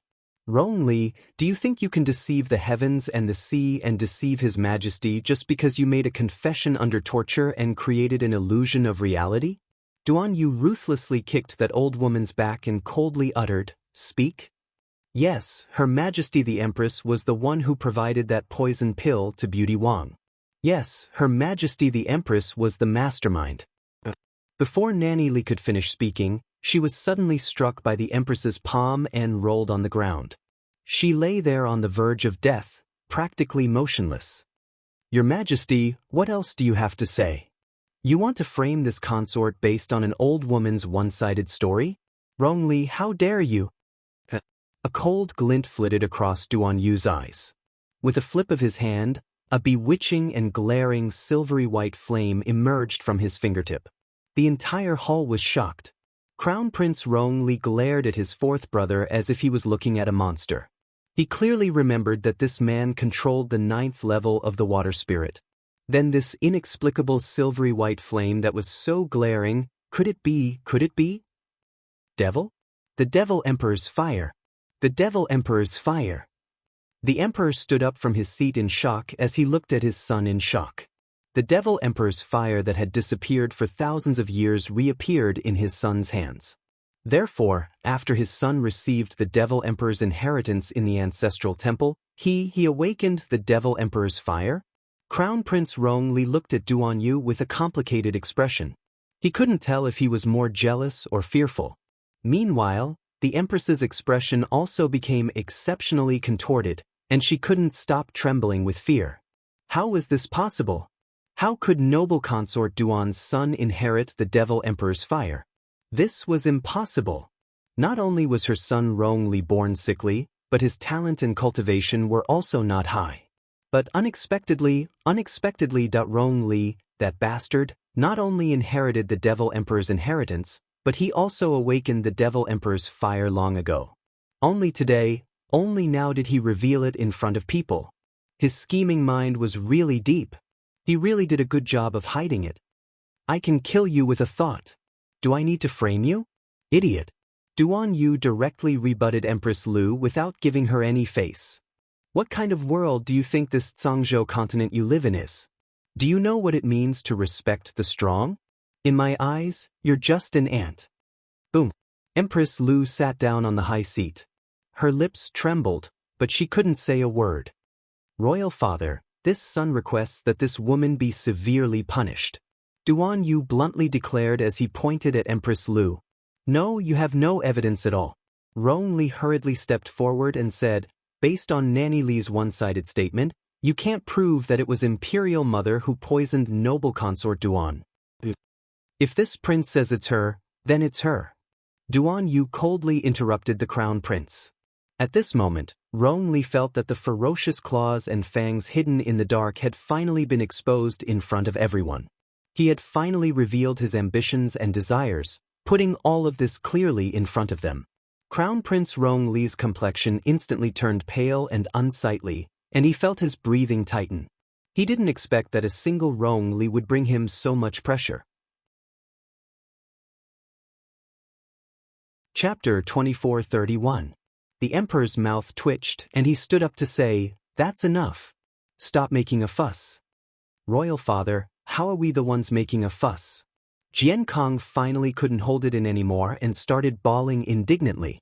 Royal father, we were clearly talking about fourth royal brother beating me up earlier, but fourth royal brother skillfully brushed this matter aside and started making a fuss about something else.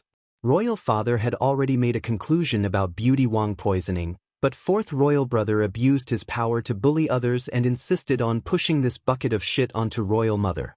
Royal father, please uphold justice for daughter and royal mother.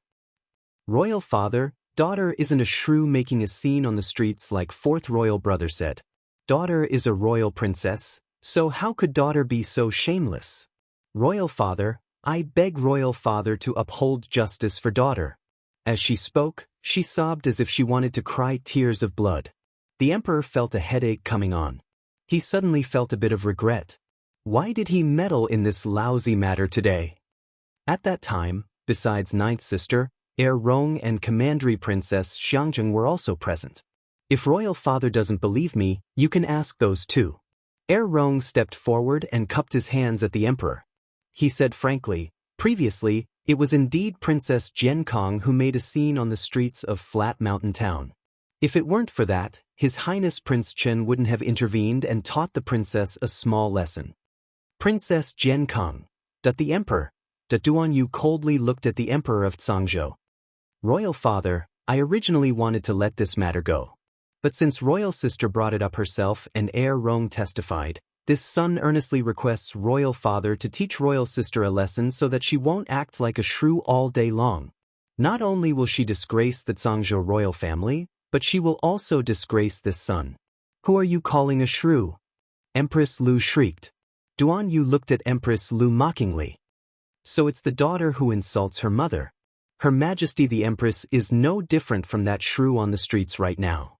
Fourth brother. Rong Li couldn't resist reprimanding, you had better know when to stop. Eldest brother, did I say something wrong?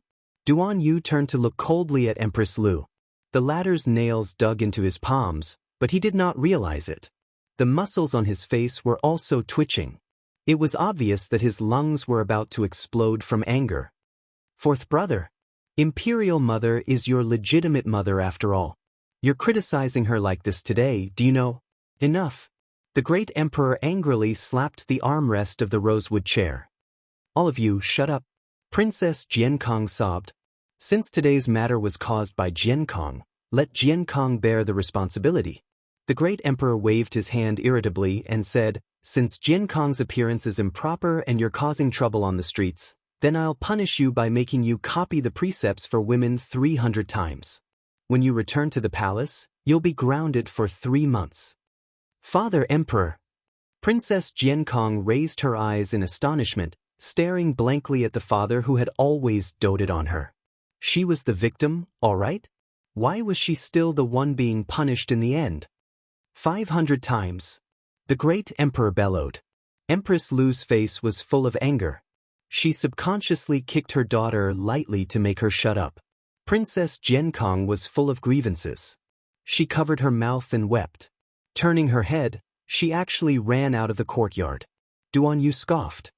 Royal father, you also saw that Jian Kong dared to disregard his father and brothers like this in front of you. This punishment is completely useless to her. 300 and 500 times was merely a number. It couldn't punish Jian Kong at all.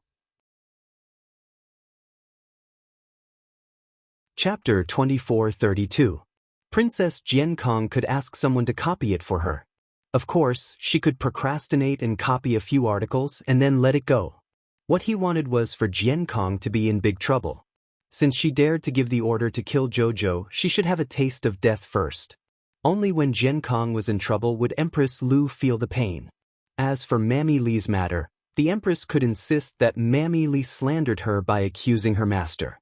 Thinking about it, his good father would not depose the Empress for such a trivial matter. At most, it would just be a thorn in his heart. If he wanted to get rid of the Empress, he had to get rid of the Lu family behind her first. Of course, this matter could not be rushed. But now, it was good to let the dog Empress feel the pain in her heart. The great emperor looked at his son in front of him with a heavy gaze. His fourth son was already more outstanding than the others. This point was obvious to all in the court. However, Rongli was his legitimate son and Empress Lu's son. As long as Rongli was not too ill to move, no one could shake his position as the crown prince. What else do you want? It's not what I want. It's my father. If you don't punish Jian Kong today, her domineering and unruly arrogance will be known all over the world in the future. She dares to disrespect me today, and she dares to disrespect my father in the future. Such a royal princess will only disgrace the royal family when she goes out. I am ashamed to agree with such a royal sister. The Empress's eyes were full of anger. This was a blatant threat. He meant that if Jian Kong was not punished today, he would completely ruin Jian Kong's reputation. This Rongli had really underestimated him. Today's appearance of baring his fangs and brandishing his claws was his original appearance. The emperor pinched his eyebrows and waved his hand. Jian Kong made a scene in the street and lost all her virtue. Now she is demoted to Commandery Princess Jian Kong. She will be beaten 10 times as a warning to others. Let the disciplinarian Mammy teach her etiquette again. Your Majesty! Empress Lu looked like she had fainted. She stared at the emperor's cold face with her eyes wide open. And you, Empress? Granny Li, who was by your side, had such a thing happen to her, and your daughter has become like this. You should also be grounded for 7 days and reflect on yourself. Duan Yu coldly glanced at Empress Lu before cupping his hands at the Zhangzhou emperor. This son will take his leave. When he turned around and stepped out of the door, a silver flame, like the fire from heaven, suddenly fell on Mammy Li at the door.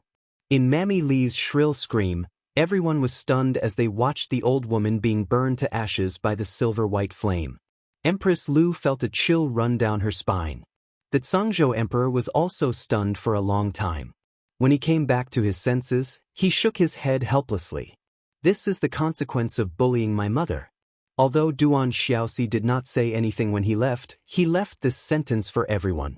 Rong Qing returned to her room and found that her father was already waiting for her. Weren't you a little impulsive today? The Prince of Qing's chubby face was rather worried. You have thoroughly offended the Crown Prince, Empress Lu, and the Lu family. Vassal Prince Rong said with a faint smile, I think the ones who need to worry are Empress Lu and the Lu family. Father, do you think this matter will end like this? You are all underestimating the fourth prince too much. Chapter 2433. Prince Qing stared at his son in a daze. He had no doubts about his son's brilliance. But he was young after all, and Prince Qing was used to smoothing things over. He felt that his son's actions today were showing off and targeting Empress Lu's family too much. But what did his son mean by his words just now? Could it be that the fourth prince's matter wasn't over yet? The princess had already been demoted to a commandery princess and was punished with flogging and confinement. How could this matter not be over yet? Even if it wasn't over yet, it should be the Lu family targeting the fourth prince and not the other way around. It wasn't that he was underestimating the fourth prince, but the fourth prince had just returned to Tsang province and was weak alone. How could he resist an established family clan?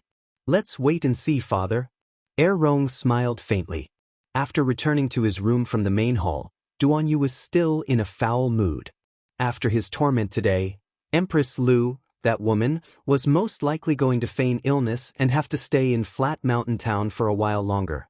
As he picked up his teacup, he noticed a small head bobbing at the door out of the corner of his eye. He couldn't help but chuckle on the inside, and his expression eased as he softly said, "Stop looking around, I already saw you. Come in." Miss Chiao's long hair was loosely tied up today. She didn't have any extra gold or silver hairpins in her hair and only wore a somewhat comical jasper frog headdress. When she was bobbing her head at the door earlier, that little frog headdress was especially conspicuous. Perhaps that dunce crown prince personally made it for her to play with, but the little fellow ended up wearing it on her head, Duan Yu thought. Miss Chiao pursed her lips. When she looked at Duan Yu, her gaze was a bit erratic, and her voice was inexplicably a bit hesitant. It was mainly because she recalled that night when Duan Yu, this dunce, held her painting in admiration and said those words to her. The little fellow felt a bit uncomfortable in her heart. Now that she looked at him, she increasingly didn't know what to say. A bit of awkwardness inexplicably floated in the air. Duan Yu abruptly stood up and strode to her. He raised his hand and flicked her forehead. "What are you doing? You came in without saying anything." With this rude flick, the little lady's gaze turned fierce as she stared dangerously at the man in front of her. Duan Yu, this treasure always liked to suddenly change her expression. It was a bit frightening. Cough. My bad. He chuckled and raised his hand to rub the little fellow's head in a very natural manner. "Tell me, are we setting off?" Miss Chiao nodded. Suddenly, she took out a box from her inner world and stuffed it into his hand. "For me." Duan Yu looked at her with a grin and reached out to open the box. It was filled with all kinds of antidote pills and antidotes. All kinds of small bottles were covered with instructions, describing the symptoms of each poison and what kind of medicine to take. It was obvious that a lot of effort had been put into this. Duan Yu was touched, but he didn't show it on his face. He merely smiled at her and said, "Don't worry, my combat strength isn't that weak. I definitely won't let anyone kill me first." The little girl pursed her lips. "Jojo." Duan Yu reached out to hold her small hand. Miss Chiao inexplicably thought of his expression that night. As if she had been stung, she hurriedly flung his hand away. Duan Yu's outstretched hand stiffened for a moment, and it froze in midair. Seeing her exceptionally serious expression, Duan Yu couldn't help but chuckle bitterly. "What's with that look in your eyes? Why are you looking at me so strangely?" he asked softly. Chapter 2434. His fingers also very rudely pinched her soft cheeks. "If you don't speak, I'll make wild guesses." Arbor hastily threw his hand away and took a step back to look at him. He said very seriously, "That night, you already knew I was inside the little white ferret's body, right?" "What? You were inside the little white ferret's body before? That ferret that I carried back to the tent? Really, Jojo? Really?" "Arbor. Duan Yu, your acting is especially realistic. It's like you're learning about this for the first time." Right now, Sir Jojo didn't know whether to laugh or be angry. Mo Lien and Duan Yu were quite cooperative with her willfulness. Cough. Miss Chiao suddenly didn't want to continue bickering with him. She shouted expressionlessly, "What ferret? I don't even understand what you're saying." Duan Yu, why did she change her attitude faster than flipping a book? Didn't he just admit that he had stayed inside the ferret's body for a while? This little stoic was truly hilarious. He had just admitted that he was the ferret, and now he was slapping his own face twice. If it weren't for the fact that his mood was a bit gloomy right now, Duan Yu really wanted to laugh out loud. "Jojo, you couldn't have taken my joking words with the ferret seriously, right?" Duan Yu stepped forward and simply spoke bluntly. He grabbed her small hand and shook it while he was at it. His eyes curved like a silver moon as he looked at her and said, "How can I like you when you're so fierce? Whoever likes a fierce girl like you is out of luck.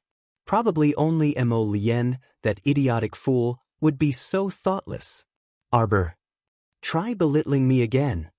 The little stoic raised her fist, looking like she would beat him up at the slightest disagreement. Duan Yu laughed out loud, and his beautiful peach blossom eyes blinked at her. I won't say it anymore. Miss Chiao glanced at him suspiciously, feeling that this guy was a bit strange. Were these words from his heart? But forget it. Since he said so, the little fellow also felt relieved in his heart. More than anyone else, she didn't want to hurt this idiot in the slightest. Jojo were friends, right? If it was in the past, the little girl would have yelled at him, "No friends." But today, the stoic face clearly wasn't that resistant. She probably felt that it couldn't be better that he was willing to take a step back to the position of friend. Everything had returned to the past and nothing had changed. Only Duan Yu was very clear. Did nothing really change? Impossible. He smiled and let go of her hand. He took out a storage talisman and handed it to her. The snow domain's divine flowers are all inside. Do you want to keep 2 for yourself? Duan Yu nearly laughed out loud. So stingy, only giving me 2 flowers? Actually, she was already very generous. That time under the ice, when she saw Yas take one, she wanted to bite off a piece of his flesh. The little fellow endured the pain and said, "Here you go, here you go." Duan Yu waved his hand. "I have no use for these anyway. Why don't you give them to me after you concoct some good pills?" "Oh." Miss Chiao smoothly put the storage talisman into her pocket and said with a nod, "Duan Yu, we'll be leaving now. Be careful. If you're alone." Duan Yu nodded. His gaze landed on the little girl's slim figure as she turned around and strode out the door against the light. He inexplicably had the urge to reach out and grab her, however, he didn't. Chapter 24:35. Jojo left. Although he didn't deliberately inquire about this information that day, he still followed them without realizing it. He calmly watched those 2 leave Flat Mountain Town before summoning the Golden Dragon and leaving together. Duan Yu felt that Jojo's departure seemed to have taken his heart along with it. It made him feel empty, as if something was missing. It was a bit lonely and unbearable. Duan Yu propped up his chin with one hand and spaced out for a while until a hidden guard quietly entered the room and stood beside him. He finally recovered his wits and asked calmly, "Is everything done?" "Withdraw." Duan Yu poured himself a cup of tea and calmly took a sip while holding the teacup in his other hand. Close to 10 o'clock at night, ear-piercing screams came from Princess Jiankong's small courtyard. She had lost all her dignity after being flogged 10 times in public. Jiankong had never suffered such humiliation before. She was currently sprawled on the bed in a fit of rage. The 2 maidservants who were applying the medicine were both sent out by the furious empress to flog them 30 times. The new maidservant who was called in to apply the medicine was trembling with fear and trepidation. As soon as the medicine was applied, Jiankong let out a mournful scream. It was very embarrassing for a girl to be injured in that sort of place.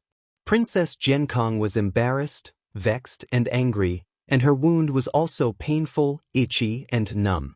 The screams and shrieks of chickens and cats made Empress lose heartache. Her precious daughter, whom she had doted on so much, had actually suffered 10 strokes of the cane while she was still alive. Her injuries were so severe. In the Empress's fury, she dragged the maidservant who applied the medicine out to flog her again. The rest of the people were all frightened out of their wits. It seemed like anyone who applied medicine for the princess would be beaten. Royal mother, it hurts, royal mother. Imperial mother. Rong Shanshan only felt that her butt was no longer her butt. Empress Lu couldn't help but feel suspicious about this situation. Although her daughter's cultivation wasn't high, she was currently a level 8 mystic cultivator. Logically speaking, there shouldn't be any problem with her getting flogged 10 times, so how could it hurt like this? But her injury was in that sort of place, and it wasn't convenient for the royal physician to examine it nearby. This truly put Empress Lu in a difficult position.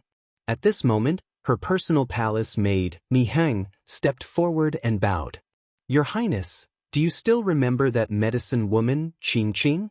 Why don't we let her take a look at the princess' injuries?" Empress Lu frowned. The medicine woman, Qing Qing, was originally serving the great emperor after entering the palace.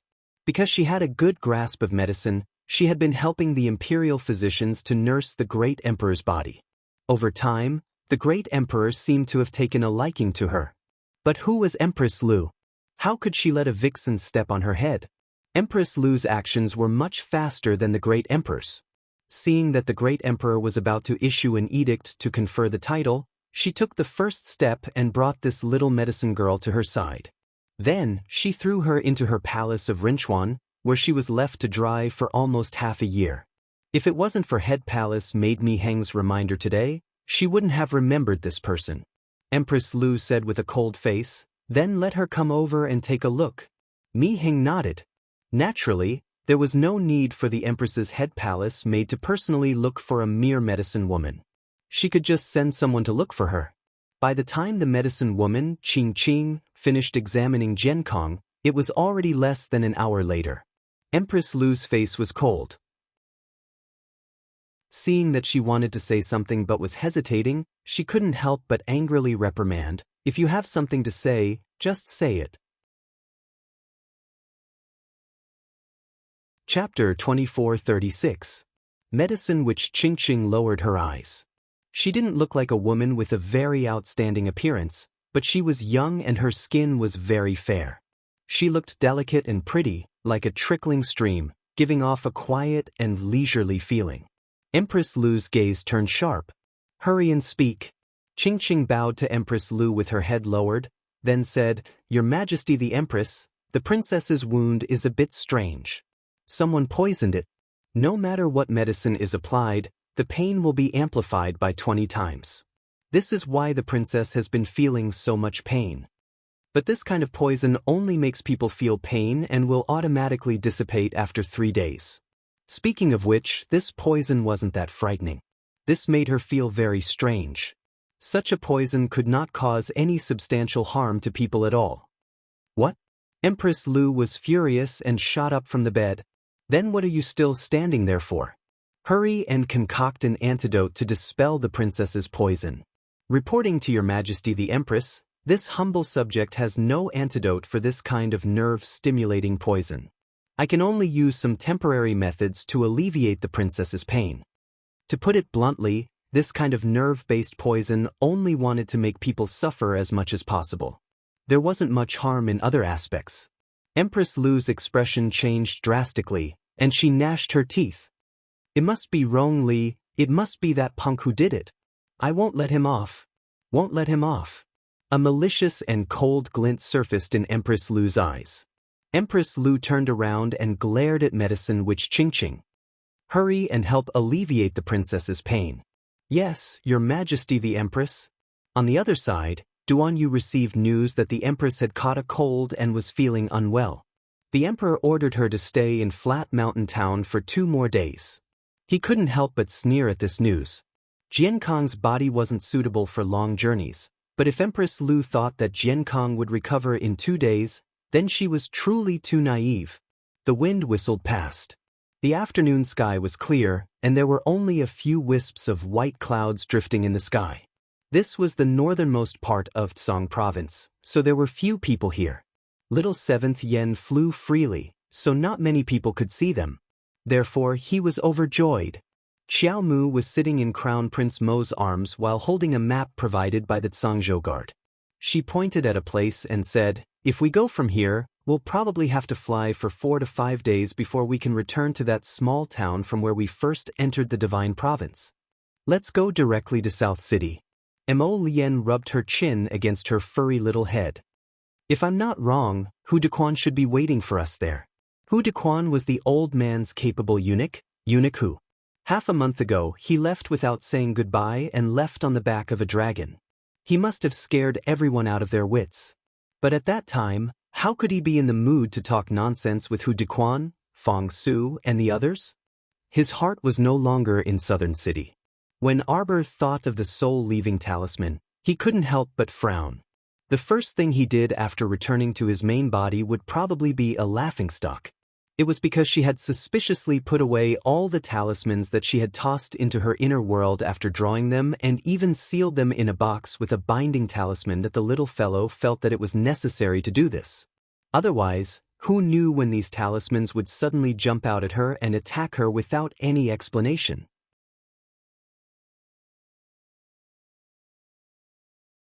Chapter 2437. Miss Chiao turned her little head and snuggled into his body. You left without saying goodbye. It must have made things difficult for them. Prince Mo declined to comment.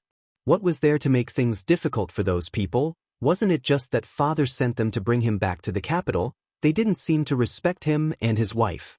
Otherwise, there wouldn't have been such a vexing matter with the palace maids. Mo Lien had told the little girl about that matter yesterday, including the ghost encirclement in the southern city residence, the white light that appeared in her body, and the ghost spirits were shattered. He told the little fellow everything. Miss Chiao expressed that it was quite thrilling. When she wasn't in this body, so many things had happened, it was really thrilling. But when he told her, the little thing's expression was obviously that of a curious person listening to the story. Wasn't this a little too careless? Mo Lien couldn't help but laugh. Lifting his hand to caress her little face, he whispered softly in her ear, Jojo, you're not allowed to go anywhere now, you're not allowed to leave my side again, all right? Arbor saw that his expression was still a little tired, and couldn't help but feel a little heartache. He had been running here and there in fear these days. Obediently nodding her head, the little girl raised her hand to stroke his chin. We'll go wherever you say. Mo Lien was in a good mood, lowering his head to kiss her forehead. In the next 3 to 4 days of hurrying, they chose to travel through the mountains and rivers. They didn't meet with any danger, everything went smoothly.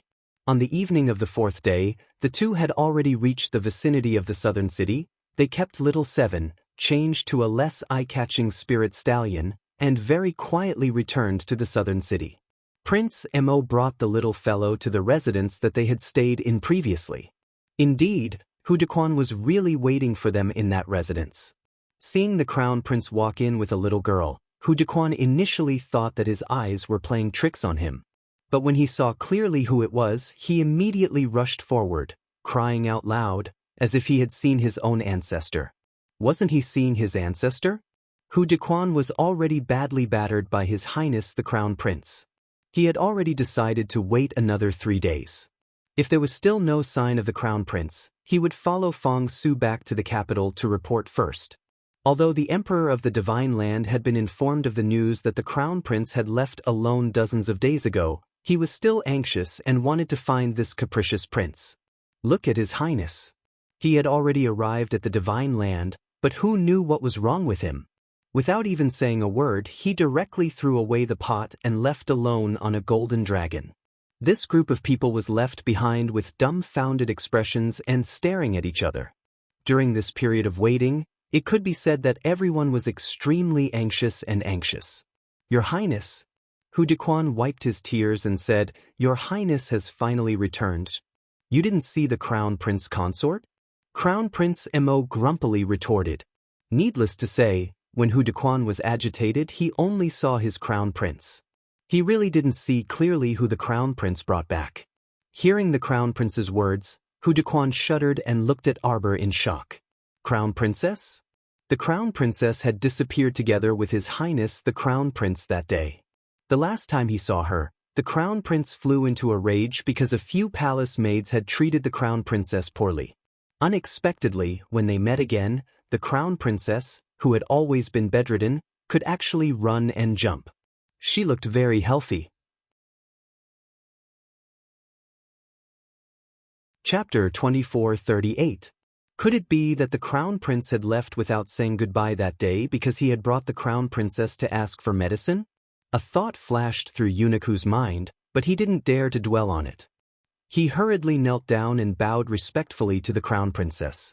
This old servant, Hu Dequan, greets the Crown Princess. Regardless of whether the Emperor acknowledged her as his daughter-in-law, the Crown Prince's attitude and stance showed that he was very protective of his food. If anyone dared to disrespect the Crown Princess in the slightest, beating them to death would be a light punishment. If they didn't handle it well, they might offend the Crown Prince by belittling the Crown Princess and be killed by His Highness. After all, the crimes committed by those stupid palace maids were still fresh in his mind. Hu Dequan was a shrewd person. Although he had some doubts, he wouldn't show them on his face. He was as polite as he could be to Miss Chiao. Seeing that his attitude was all right, Lien's expression improved a little. She asked Hu Dequan, "Where is Fong Su?" "Fong Su brought people to look for your highness again. This servant will send someone to bring him back now." "He's looking for me in the South City?" "As if Fong Su has been looking for your highness within 100 miles of the South City." Was there something wrong with this person's brain? Lien couldn't help but twitch her mouth. He had already gone to the frozen heaven snow region, but this Fong Su had persisted for more than half a month to look for him near the South City. It would be strange if he could find him. Furthermore, he had left on Little Seven's back that day. With Little Seven's speed, he had no idea how fast Little Seven was. Lien. Are all the people around the great emperor retarded? The little fellow was leaning against him. Seeing his strange expression, he couldn't help but secretly ask, "Are they retarded?" Lien. Eunuch whose mouth twitched fiercely. Why did he have an inexplicable feeling of heartache for Fong Su? He felt that this person had been busy for more than half a month and was probably not well liked. In fact, His Highness the Crown Prince might even despise his intelligence. After half a cup of tea's time, Fong Su hurried back with a very serious expression. As soon as he entered the residence, he saw His Highness the Crown Prince sitting in the courtyard drinking tea. His serious face looked much better. When she saw the stoic-faced little girl sitting next to the Crown Prince, she couldn't help but be startled. More than half a month ago, this little girl was still quietly lying on the hospital bed, looking half dead all day long. Was he doing well now? "How do we get back to the capital? Do you have a proper route?" Fong Su's spirit was lifted. "Your Highness has been traveling and stopping like you're on a scenic tour. If you go all the way back like this, it will take at least 1 or 2 months. If this humble subject were to arrange for us to travel by water, it would only take about 7 days from Wei Shi Langfang," Fong Su said with an excited expression. Lien frowned. "Is there anything fun in Wei Shi Langfang?" "Wei Shi Langfang's scenery is not bad. The scenery along the river is beautiful. When we reach the center of the river, we can see that the river water is pink. The Crown Princess will definitely like the scenery there," Fong Su replied woodenly. For some reason, Fong Su inexplicably felt that as long as this Crown Princess agreed to take Wei Shi Langfang's waterway to Dragonflame City, the Crown Prince would definitely not object. Therefore, Fong Su himself didn't know why, but he very consciously introduced the Crown Princess to the specialty snacks and cultural scenery of Wei Shi Langfang. Somehow, he felt that there was something wrong with his style as the commander of the forest guards. Eunuch whose mouth twitched, and he had already covered his face and hid to the side. Chapter 2439. When Sir Jojo heard Commander Fong mention the beautiful scenery along the way and the various snacks sold along the river, he couldn't help but become interested. When he heard that they could make it to the annual Steamed Bun Festival, he couldn't help but be curious. "I heard that the Steamed Bun Festival has been around for a long time. Whoever can find the pill in the steamed bun will receive a generous reward. You can eat the steamed bun while eating the digestive pills you brought. If you don't have enough pills, you can ask a pill refiner to make it for you on the spot. Until you find the pill in the 100,000 steamed buns and win the grand prize." Cough. Commander Fong said expressionlessly, "This competition is a little stupid, but many people participate. During the Steamed Bun Festival last year, someone ate more than 800 steamed buns and died the next day." Arbor.Emolien. Ha. Is there a need for that, idiot? Crown Princess, you must believe me. There are really people who risk their lives to participate in this competition. Because the grand prize will not only give you 50,000 spirit coins, but also many precious pills. Last year, the first-place winner received a heaven-level dragon grass. This general has heard that heaven-grade medicinal herbs are sought after by many alchemists. So the person who died last year from eating too much steamed bun. Miss Chiao's face was expressionless, and the twitching of her mouth showed that she was not calm. He was a pill refiner from the pill house. Emolien. Arbor. It was hard to imagine that someone would risk their life to participate in this steamed bun eating competition for a stalk of dragon grass. Why didn't they go to heaven? So those digestive pills. They are refined by the pill refiners themselves, but it's also possible that when they eat the steamed bun on the spot, they feel that it's not enough. In that case, they can also ask other pill refiners to refine it for them, but in this way, they may have to share the prize with others. Then let's go to the westward pavilion. Sir Jojo suddenly had the mood to go see that group of idiots. But Commander Fong didn't even notice that he actually heaved a sigh of relief. He finally tricked the Crown Princess. This was great, at least it could shorten the journey by a month. The Emperor was anxiously waiting in the capital, and his eyes were probably about to fall out the next day. The little girl boarded a large ship that Commander Fong had prepared for them. They entered the Weishi River and headed towards Dragon Flame City. To be honest, there wasn't much to see in the vast river before his eyes for the past few days. Since there was still plenty of time, Arbor decided to sneak back to planet Fish Orchid. He summoned the seed fragment and absorbed it into his Dantian star zone. This was not the first time Jojo had absorbed the seed fragments, so the reaction was naturally better. It was obviously not as big as the first time. Furthermore, she had advanced by absorbing spirit power from the Fish Orchid planet. Therefore, the people outside had no idea what had happened to her. After spending a day and a night on planet Fish Orchid, Arbor opened his eyes. He felt the power in his body. This time, after absorbing the seed fragments, her cultivation had directly increased from level 8 Little Spiritual Master to level 10 Great Spiritual Master. This kind of cultivation speed was already very fast. Although the current him was still far from being comparable to the disciples of some clans in the Divine Prefecture. But it didn't matter. Arbor thought that he would catch up with them soon. Chapter 2440. Big Brother. Ali walked in with a dark expression. That guy left a few days ago on a golden dragon.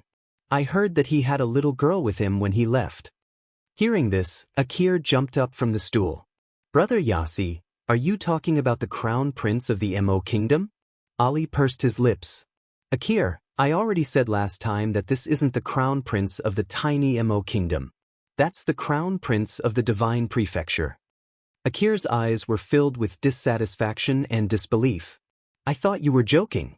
Then doesn't that mean that the woman who married the Crown Prince of the Mo Kingdom has become the Crown Princess of the Divine Prefecture? Ming Yassi's face was dark, and he didn't say anything. Akir carefully glanced at Ming Yassi's expression, secretly pleased with herself. However, her expression didn't change. She patted her chest and said softly, "But it's not possible.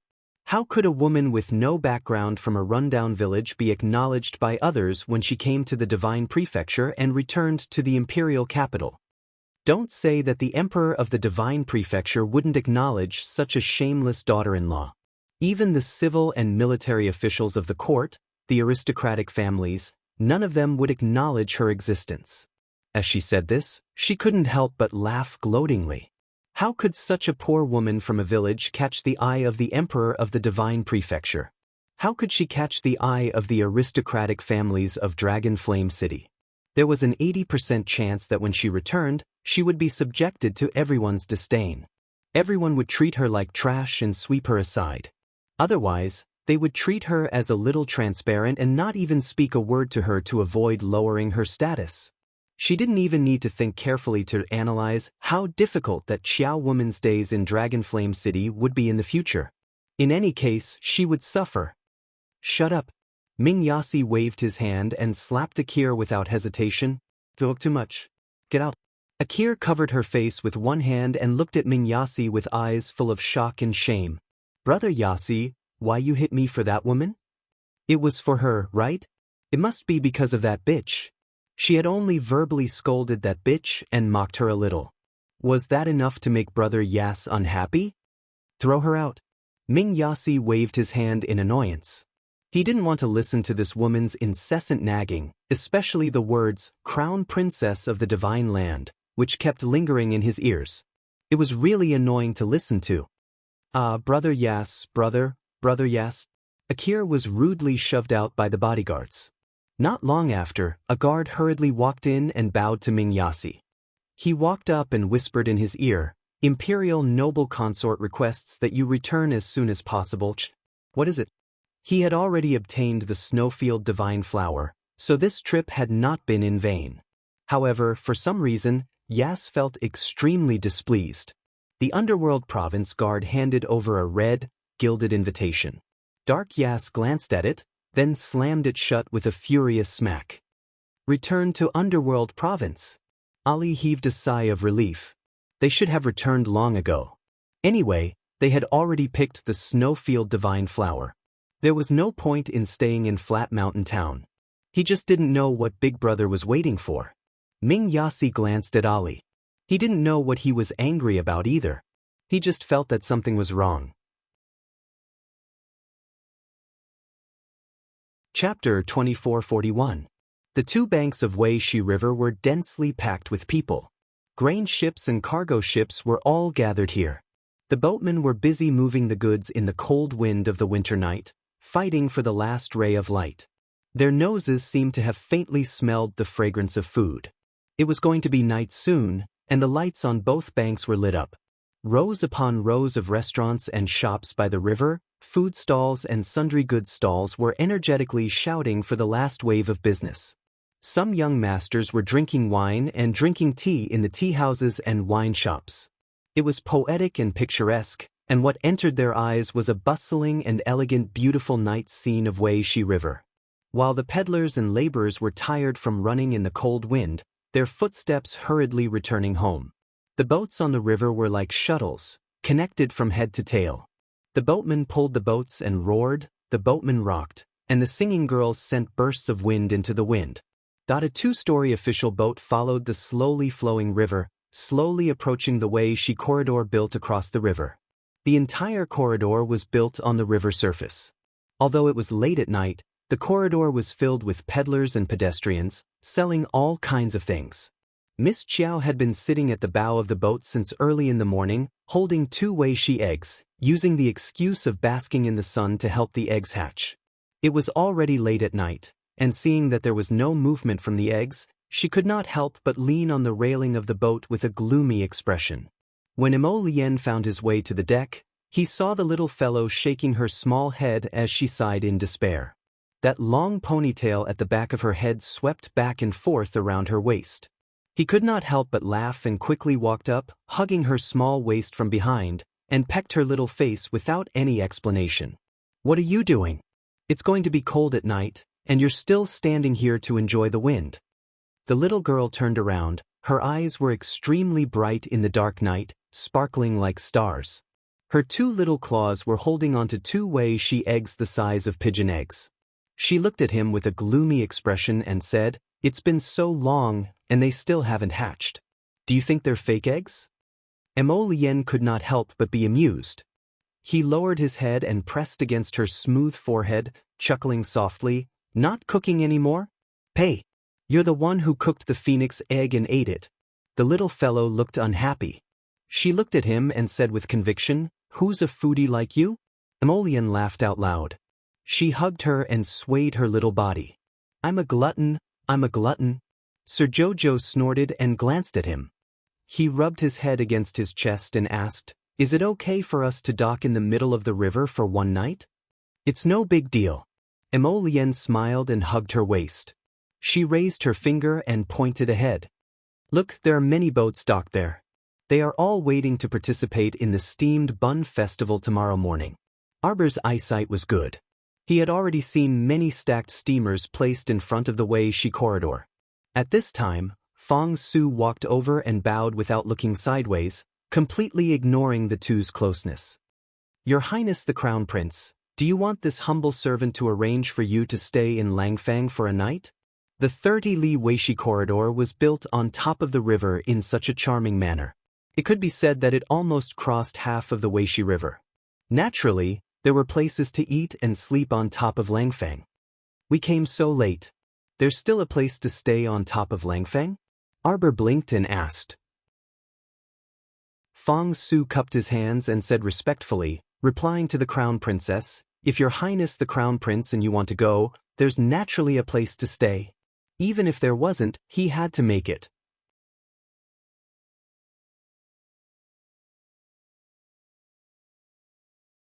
Chapter 2442.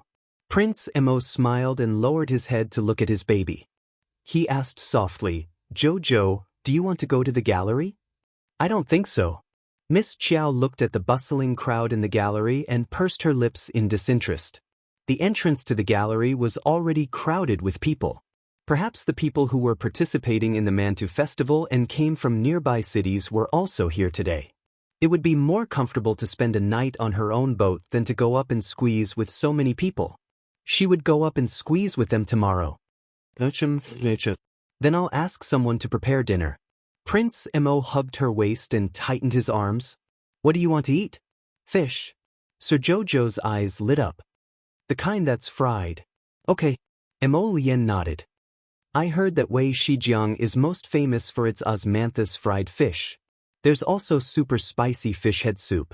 Do you want to eat it?" Sir Jojo nodded repeatedly and rubbed his little belly. He was hungry. Mo Lien immediately turned to Fong Su and said, "Go, find a chef who can make this famous dish." Fong Su's mouth twitched silently. He suddenly felt like his heart had been hurt 10,000 times. He still didn't know why he felt so blue and thin in his heart. In fact, this was the invisible lethal effect of a young couple on a single dog. "Reporting to your highness, the chef on the boat is an imperial chef brought by Uniku. He knows how to make this dish." "All right then, bring me over to take a look." He lowered his head and kissed his little wife, then personally draped a brocade cloak on her. "Be good and wear it when it's cold at night. Jojo, play here for a while more. Your husband will come after he's done making the delicious food." Fong Su felt like he had nothing left to live for. He didn't know that this was a feeling of suffocation after eating too much dog food. He followed Mo Lien with a puzzled expression. "Master, you're going to the kitchen?" Fong Su never expected that the dignified crown prince of the divine prefecture would wash his hands and make soup for his wife. Mr. Jojo had a puzzled look on his face. He felt that Sue's glance before he left made him look like an idiot. What was he looking at? She looked down at the 2 pigeon eggs in her hand and felt a little worried. Of these 2 eggs, one was light purple and the other was black. They looked slippery, and when he pressed his finger on them, the surface of the eggs sank in softly. It was as if he could see the little life flowing inside. "Forget it, it's the middle of the night, and there's no more essence of heaven and earth. I'll just keep it and take it out to dry tomorrow." Miss Chiao thought to herself, "Son more, it'll come out one day." After putting away the 2 eggs and pulling the cloak on her shoulders, the little girl leaned against the railing and unwrapped a string of emerald green bracelets from time to time to play with them. Looking at the round bead being tossed up, sliding down an arc in the night sky and falling into the river, creating a ripple, the little girl was quite happy playing with it. There were many large boats parked around the corridor, dozens of dazzling pleasure boats.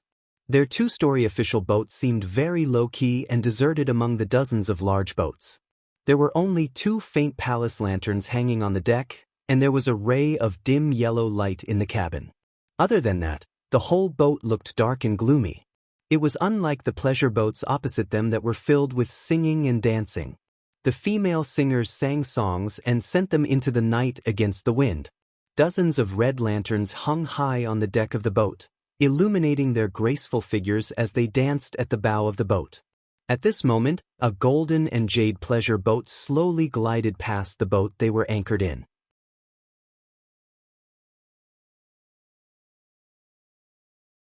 Chapter 2443. Arbor saw an 18 or 19-year-old youth in white standing at the bow of the boat, gazing at the river with his hands clasped behind his back. Like a clear breeze and bright moon, he stood tall and straight. The river breeze blew up his white robes, and his long hair gently undulated against his waist. His cold gaze appeared very apathetic under the lamplight as he slowly glided past her family's boat. Miss Chiao had already tossed out the dark green pearl in her hand, so she saw that pearl just so happened to land on the opposite boat's bow with a gurgle and rolled all the way to the youth's feet. The youth's apathetic gaze drifted in her direction, his face covered in frost. He looked at her as if he was looking at something dirty like a rag. Xiao Qiao blinked and then looked at the few remaining beads in her hand expressionlessly. She then threw them all into the river. The little stoic's eyes didn't even move as she woodenly glanced at her little brother before retracting her gaze. She then took out a string of translucent white bracelets from her inner world and continued to toss them around for fun after tearing them apart. "Young master." Ling Gu hastily ran up to the deck and saw her young master standing stiffly at the bow of the boat, his gaze fixed on the opposite boat. She hastily turned around to look, but that pleasure boat had already passed by in front of Jojo. Ling Gu only saw half of an official boat's flag and didn't see anything else. There were truly too many boats anchored near the Langfang. She didn't know what power that golden pleasure boat used, but after the discussion ended, it drove away the boat that was originally anchored next to Jojo's and anchored itself there. Miss Chiao naturally didn't know what was going on. She only vaguely heard a small commotion on the river, but it quickly stopped. She was already tearing apart her third string of pearls, so she was really bored lying on the railing. Suddenly, she saw a plump and graceful woman carrying a peepa walk out of the pleasure boat with tall lanterns on the opposite boat. As soon as this woman walked out, half of the river stirred up a commotion. Applause abruptly rang out along with a group of laughter. "Wan Hong Lu's Miss Meng has come out. Ha! Today's trip was really worth it. To be able to listen to Miss Meng's peepa, I can truly die without regrets." Arbor rubbed his flat belly and threw a pearl in his hand. When he turned his head, he happened to see a white-clothed youth walking out from the third floor of the Golden Jade pleasure boat parked next door. It was the guy who had looked at her as if she was a rag. At this moment, he was looking down at him with a cold expression, his eyes filled with mockery and disdain. Miss Chiao was baffled as she lowered her head to look at her petite body. Very good. She was wearing a fluffy pink cotton-padded jacket and a brocade cloak. She looked like a porcelain doll carved from jade. She didn't look like an abandoned rag at all. This person must be sick. It was more likely that there was something wrong with his vision. Miss Chiao's gaze turned and looked at Miss Meng, who was bashfully playing the peepa with tenderness in her eyes. However, Miss Meng's playing was quite good. The river breeze blew gently, and the sound of the peepa was slow. Miss Chiao felt as if there was a cup of tea missing. She casually wiped her hand and took out a cup of hot spiritual tea from her inner world. As she drank, she admired the peepa music on the opposite side. Anyway, it didn't cost money. Just listen to it. If it could be accompanied by a song and dance, it wouldn't be so monotonous. Chapter 2444. Just as she thought about the lack of singing and dancing, the pleasure boat opposite her considerately released a few singers and dancers. They started to dance and sing behind the peepa player. Looking at these girls who were exposing their arms and legs in the cold wind, Miss Chiao tugged at the brocade cloak on her body. It was so cold. Looking at these girls, none of them were cultivators. It was really not easy to earn money by dancing and singing on this empty river on such a cold day. It was so hard, but no one rewarded her. They were all listening to her songs and watching her dance. Arbor shook his head and looked at them sympathetically.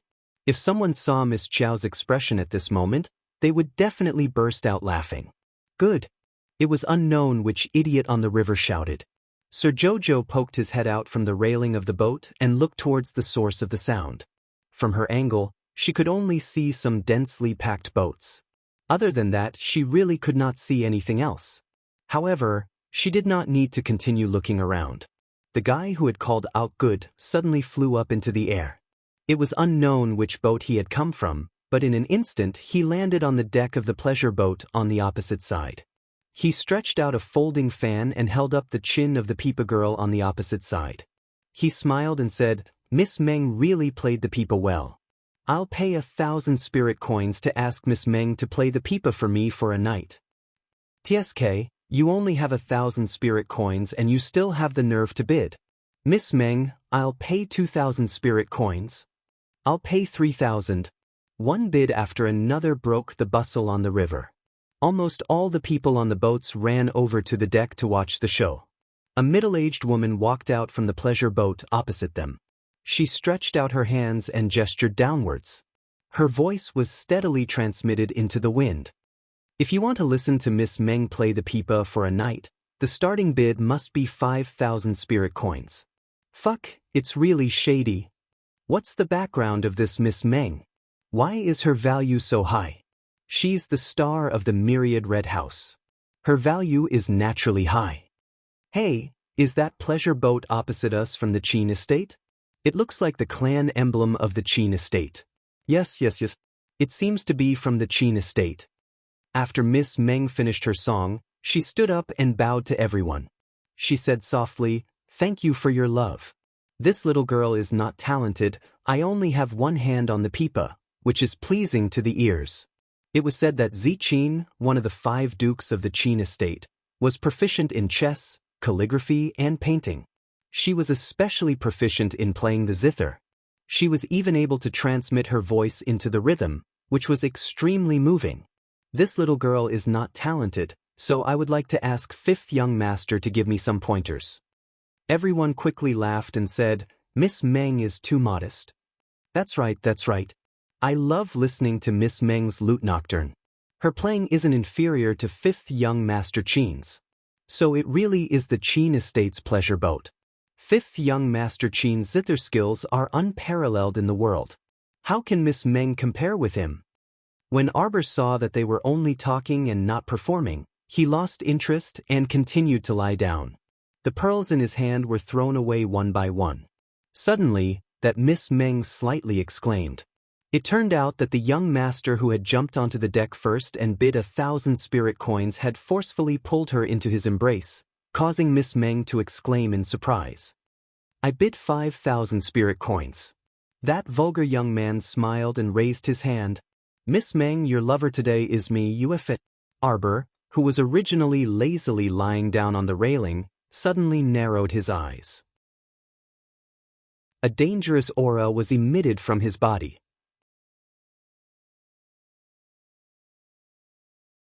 Chapter 2445.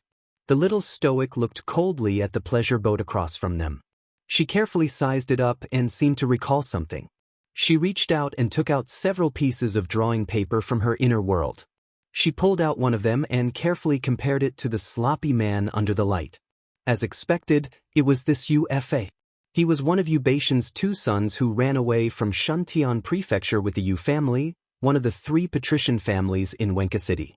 It was truly a case of wearing out iron shoes in a fruitless search only to find by sheer luck. Ever since Yu Bat Ian, that old geezer, ran away, Jojo had been suppressing his anger.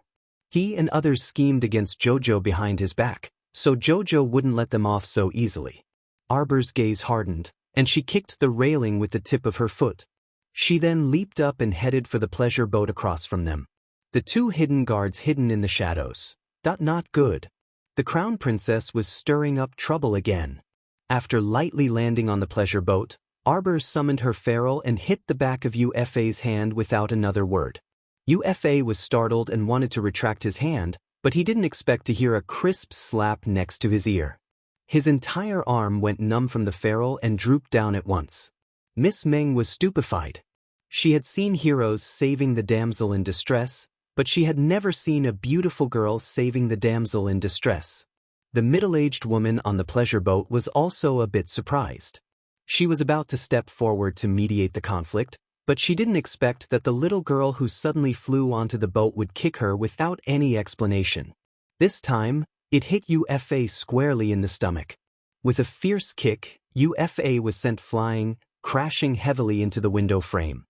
His entire body was embedded in the window frame of the boat, and his 2 legs were dangling that there was absolute silence everywhere. Everyone was stupefied by this unforeseen turn of events.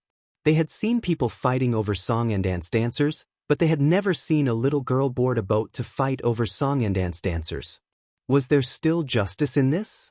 Arbor didn't care what other people thought and directly walked up. She dragged Ufa's legs and threw him to the ground with a look of disdain. After being thrown by the little stoic, Ufa looked like a dead pig that was thrown to the ground. His legs even twitched reflexively. Everyone. Don't, little madam. Let's talk things out. The middle-aged woman on the pleasure boat suddenly had an idea. She stopped her with a frown and said with an apologetic smile, "What man doesn't cheat? Even if your husband came to our pleasure boat to seek pleasure, young madam, you can't beat him up like this in front of so many of us. I have to give him some face. What nonsense are you spouting? Xiao Mu interrupted the middle-aged woman's words and forcefully flung aside the arm that was blocking her. She then raised her leg and kicked Yu Fei's thigh. Everyone only heard a crisp, cottage sound, and they were immediately speechless. Hey, don't hit me, don't hit me. The middle-aged woman's face was bitter, and she quickly reached out to stop Arbor. Out of the way. Arbor pushed the woman to the side impatiently. He jumped forward and kicked Yu Fei so hard that he flipped onto his back. He asked angrily, "Where's your father?" Everyone was speechless. What kind of trick was this? Why did they have an inexplicable urge to burst into laughter? Did she really freaking come here to capture her husband? Then why did she have to ask about his father? Yu Fei looked at the girl in front of him in horror, completely unaware of how he had offended her. His face was as white as a sheet of paper, and he repeatedly asked, You, who are you, who are you? Arbor's gaze turned fierce. I'm asking you where Yubatian is. Chapter 2446. Yu Fei was completely stupefied. His face was unbelievably pale as he repeatedly shouted, I don't know what are you talking about? Stop pretending. The little stoic apathetically took out several wanted posters from her sleeve and pulled out one of them. She shook it in front of Yu Fei and read aloud, Yu Fei, 26 years old. 3rd level wood spiritual cultivator. Yu Baishan's second son.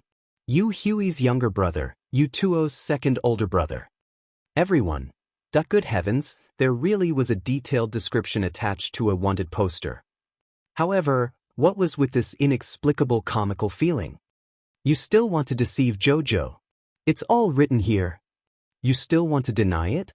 Do you think the whole world is retarded just because you're retarded? The little girl angrily kicked Yu Fei in the stomach. Where is that old geezer Yubatian hiding? If you confess to him, I'll spare your lowly life. Yu Fei suddenly had an urge to cry. What kind of bad luck did he have today? How did he encounter this kind of ancestor? If he had known earlier, he wouldn't have acted cool and jumped up to tease Miss Meng. Look at the situation now, he really couldn't get out of the situation. No matter how he looked at it, he felt sad and pitiful. Great aunt. You listen to me, speak. Speak. Yu Fei pulled a long face and shrunk back uncontrollably in lingering fear. That my dad. Ever since I came to the Divine Province, I really haven't seen him. Great aunt, every injustice has its perpetrator, every debt has its debtor. If you have any enmity or grudge, you can find my dad and not me. I'm innocent. Great aunt. Everyone. Miss Qiao looked at him expressionlessly. Leaving you alive is also a scourge. No, I definitely won't be a scourge, no. Yu Fei's brain spasmed, and he hastily knelt down and kowtowed piously. Great aunt. Oh, my dear great aunt.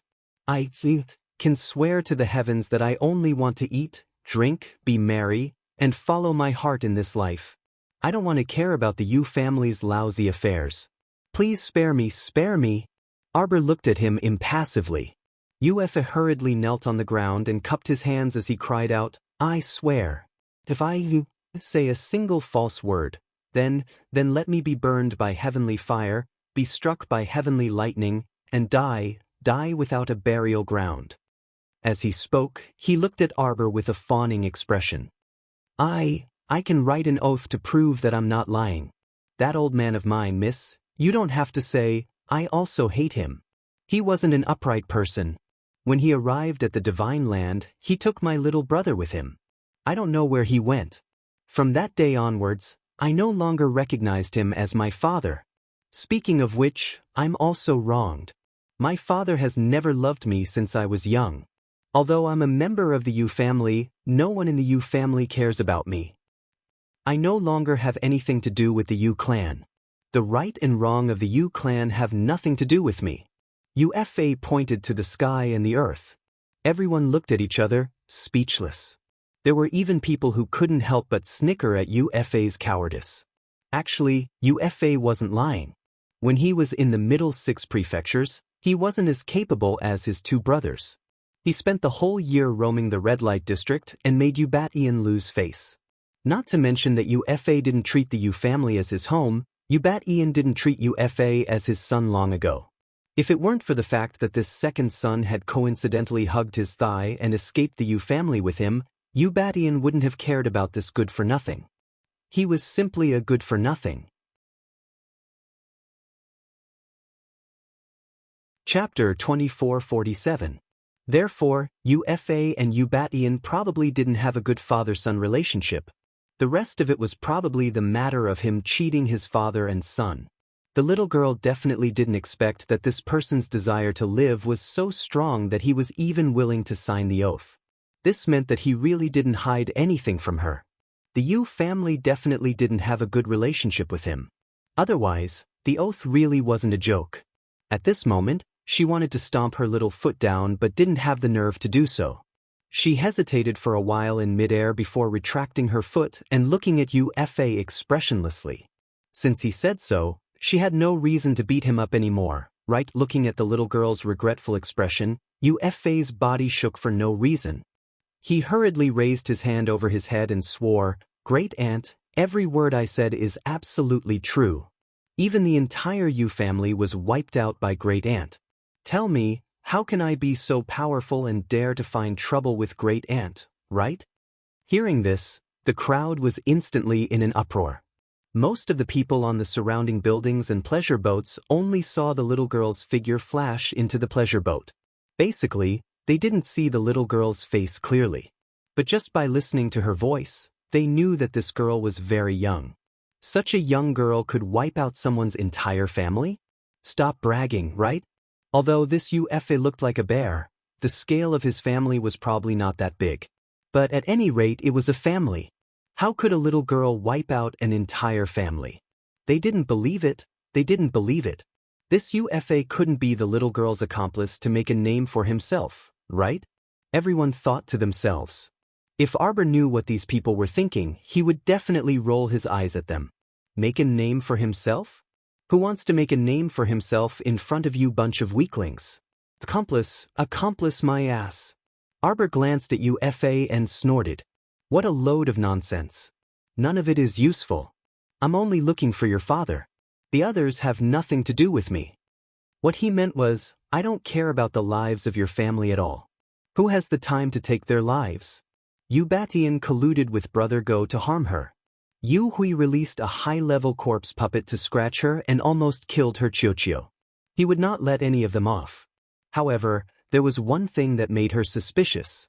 She had always felt that the person behind Ubatian was not as simple as Brother Go. Brother Dog was a pawn of Jing Minyao of the Pangu clan in the Aurora Sandland. There was no doubt about that. But Ubatian was a cunning and sordid man. Was a member of the Pangu clan really enough to drive him? When Qian Luo was plotting to take her life in the underground battle arena, what material benefits did the Yu clan obtain? Arbor's heart sank when he thought of the high-level zombie puppet. Outside Qian Luo's underground battle arena, the high-level corpse puppet that Yu Hui released should be at least at level 2.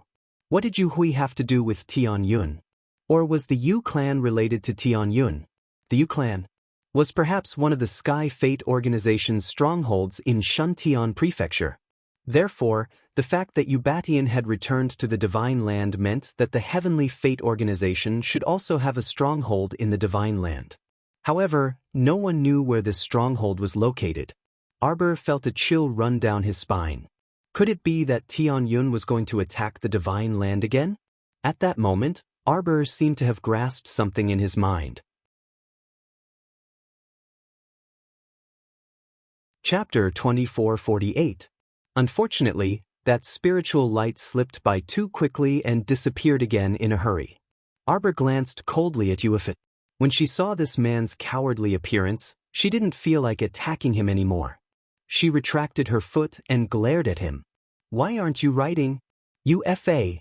That he quickly took out a pen and paper from his inner world and wrote an oath. He even bit his finger without hesitation and pressed his thumbprint onto the paper. When Arbor saw his decisiveness, she had nothing to say. What should she say?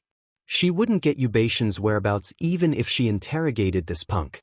She was very easy to talk to and would leave everything to fate. Just like right now, she simply didn't expect to find Ubation's son by coming to the steamed bun festival to join in the fun. Who knew if Ubatian would also come to the steamed bun festival tomorrow to join in the fun?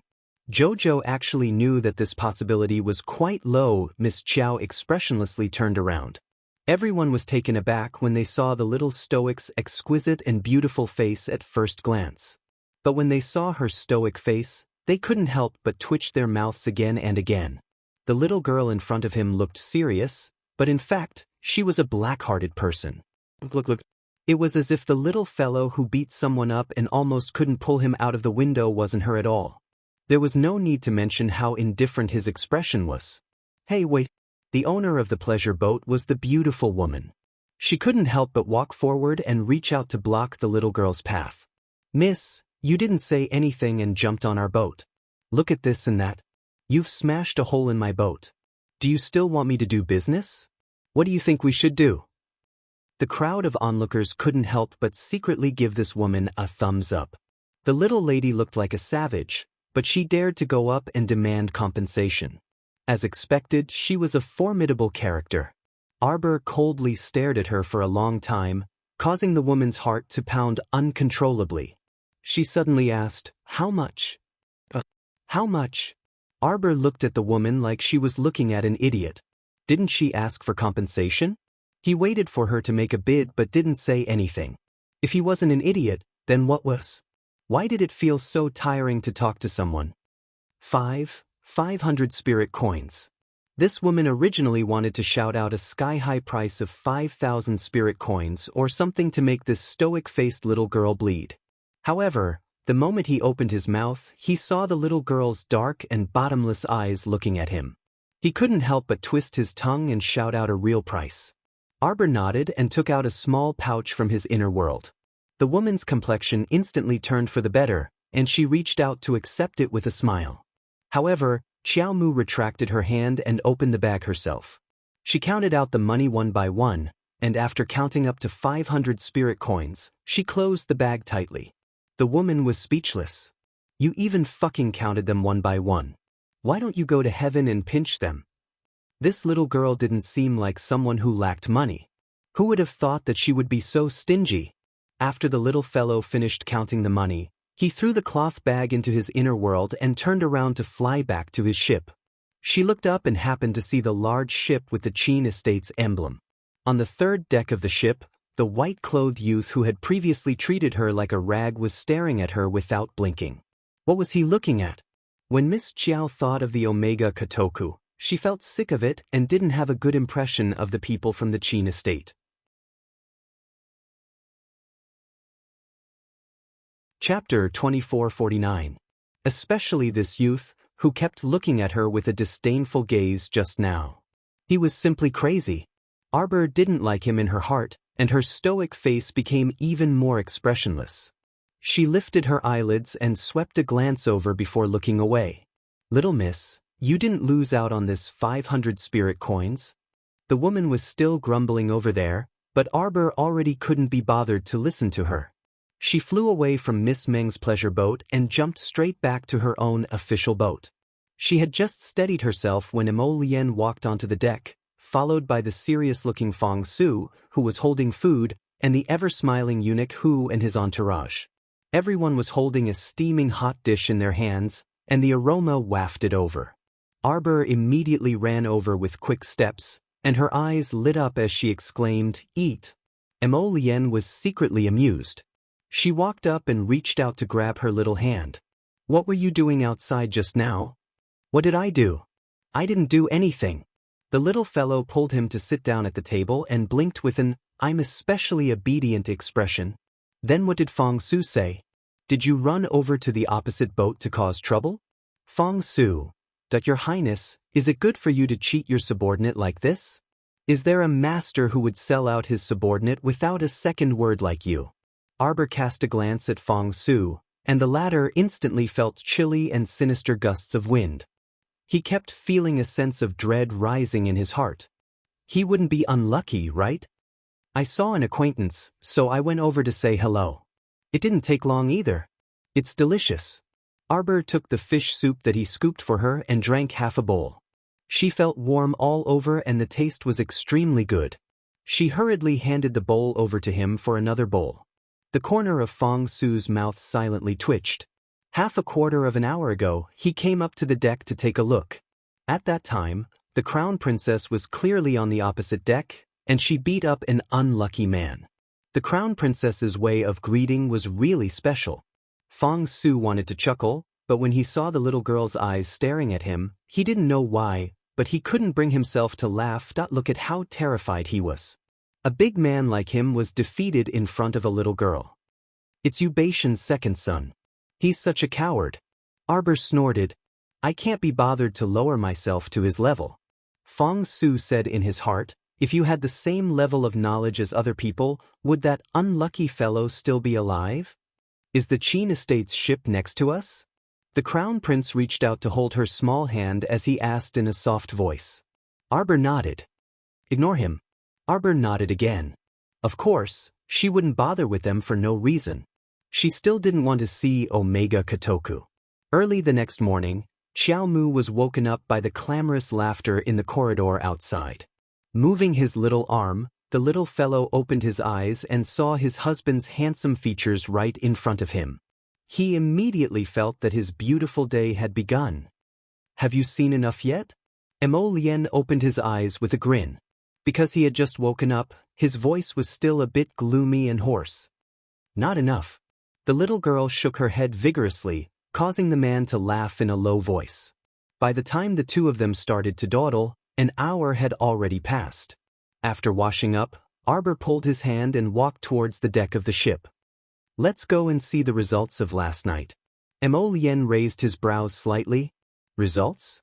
Arbor nodded her small head. That's right. I threw a lot of beads into the river last night. Chapter 2450. If there are no accidents, today's harvest would definitely be bountiful. The little girl's eyes lit up.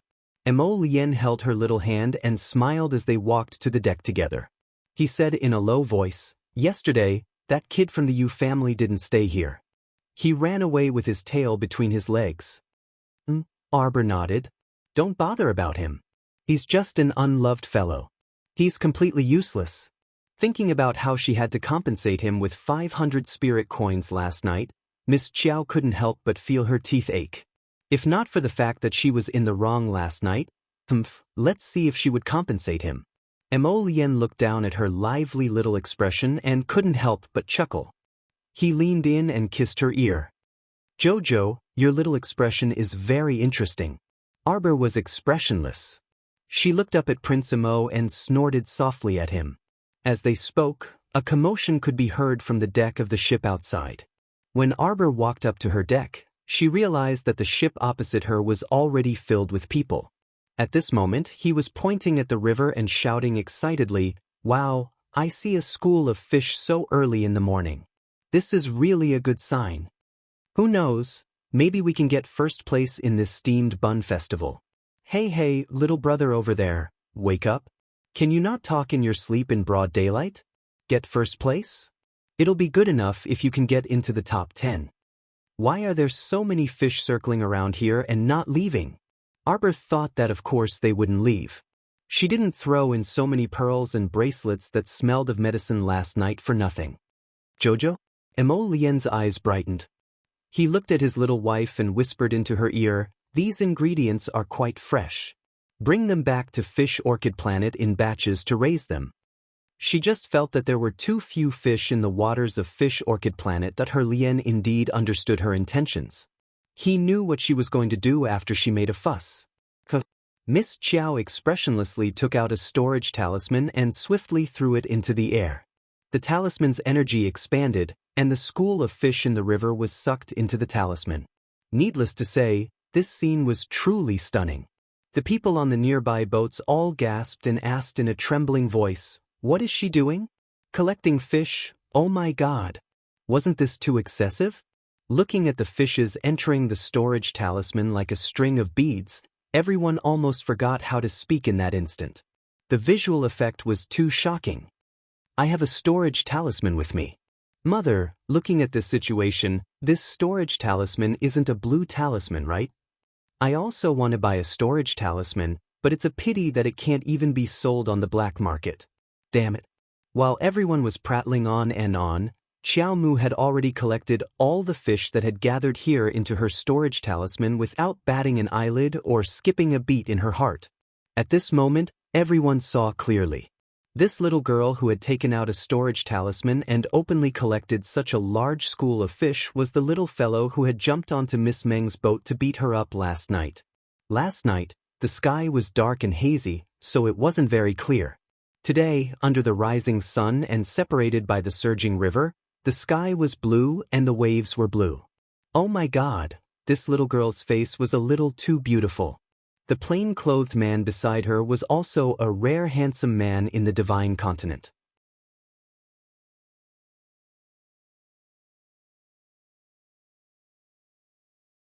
Chapter 2451. That's too fucking shameless.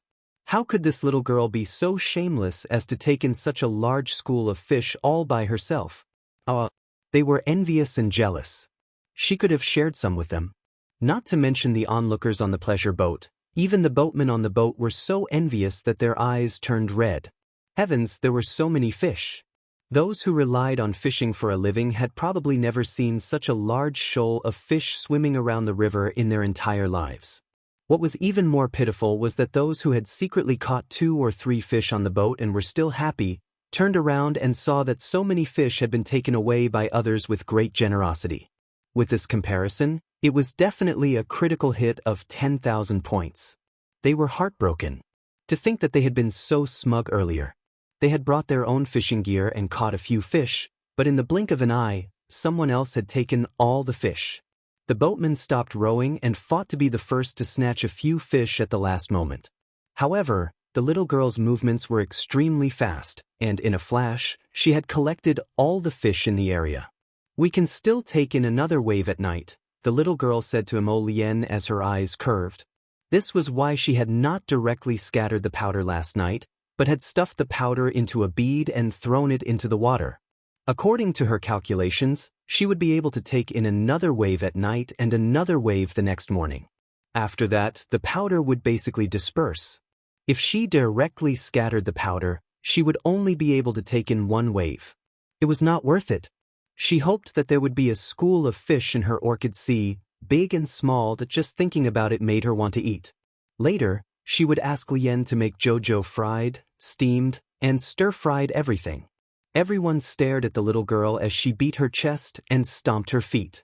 Then, the little girl pulled the man beside her and turned to walk back into the cabin. When they returned to the cabin for breakfast, Arbor took the time to return to Fish Orchid Planet and release the school of fish from the storage talisman into the sea. Looking at the colorful fish jumping around in the water and swimming in all directions, Miss Chiao felt a sense of accomplishment. Regardless of whether it was a fish in a river or in the sea, she would be able to raise them all on her Fish Orchid Planet. Her orchid sea was rich in spiritual qi, and it was not comparable to the ordinary sea areas outside. Arbor couldn't help but feel happy when he thought about how he would be able to eat fish slices and porridge in the future, which were all good things with spiritual energy and could even nourish his body. The two of them quickly finished their breakfast and turned around to walk towards the entrance of the corridor, hand in hand. At this time, many people had already gathered at the entrance. Most of them were spectators, but there were also some who were here to participate in the competition. Every participant had a red headscarf tied around their heads, making them easy to recognize. This year's champion is the ghost grass. No wonder there are so many more people signing up this year. The ghost grass's medicinal properties are overbearing. It's used to cure all sorts of negative states. I heard that if it's made into a ghost plant pill, one will be immune to all kinds of status talismans used by talisman masters during battle. It's effective for up to half an hour. It's really amazing. No wonder it's so popular. The problem is that if a low-level pill master were to make this kind of herb that's close to the divine level, it would be a waste of God's gift. Hey, look, that kid is here. Damn, isn't that Wang Yen, last year's second place? He still dares to come? Our Weishi branch manager has already announced that he's disqualified from the competition. You're tuning in to the Passion Pages YouTube channel. We're so grateful for your support, and don't forget to subscribe to join us on this incredible journey through captivating stories. Your generosity through donations truly makes a world of difference, as it's the primary source of revenue that allows me to expand and enhance this channel for you. Thank you from the bottom of my heart for being a part of this adventure.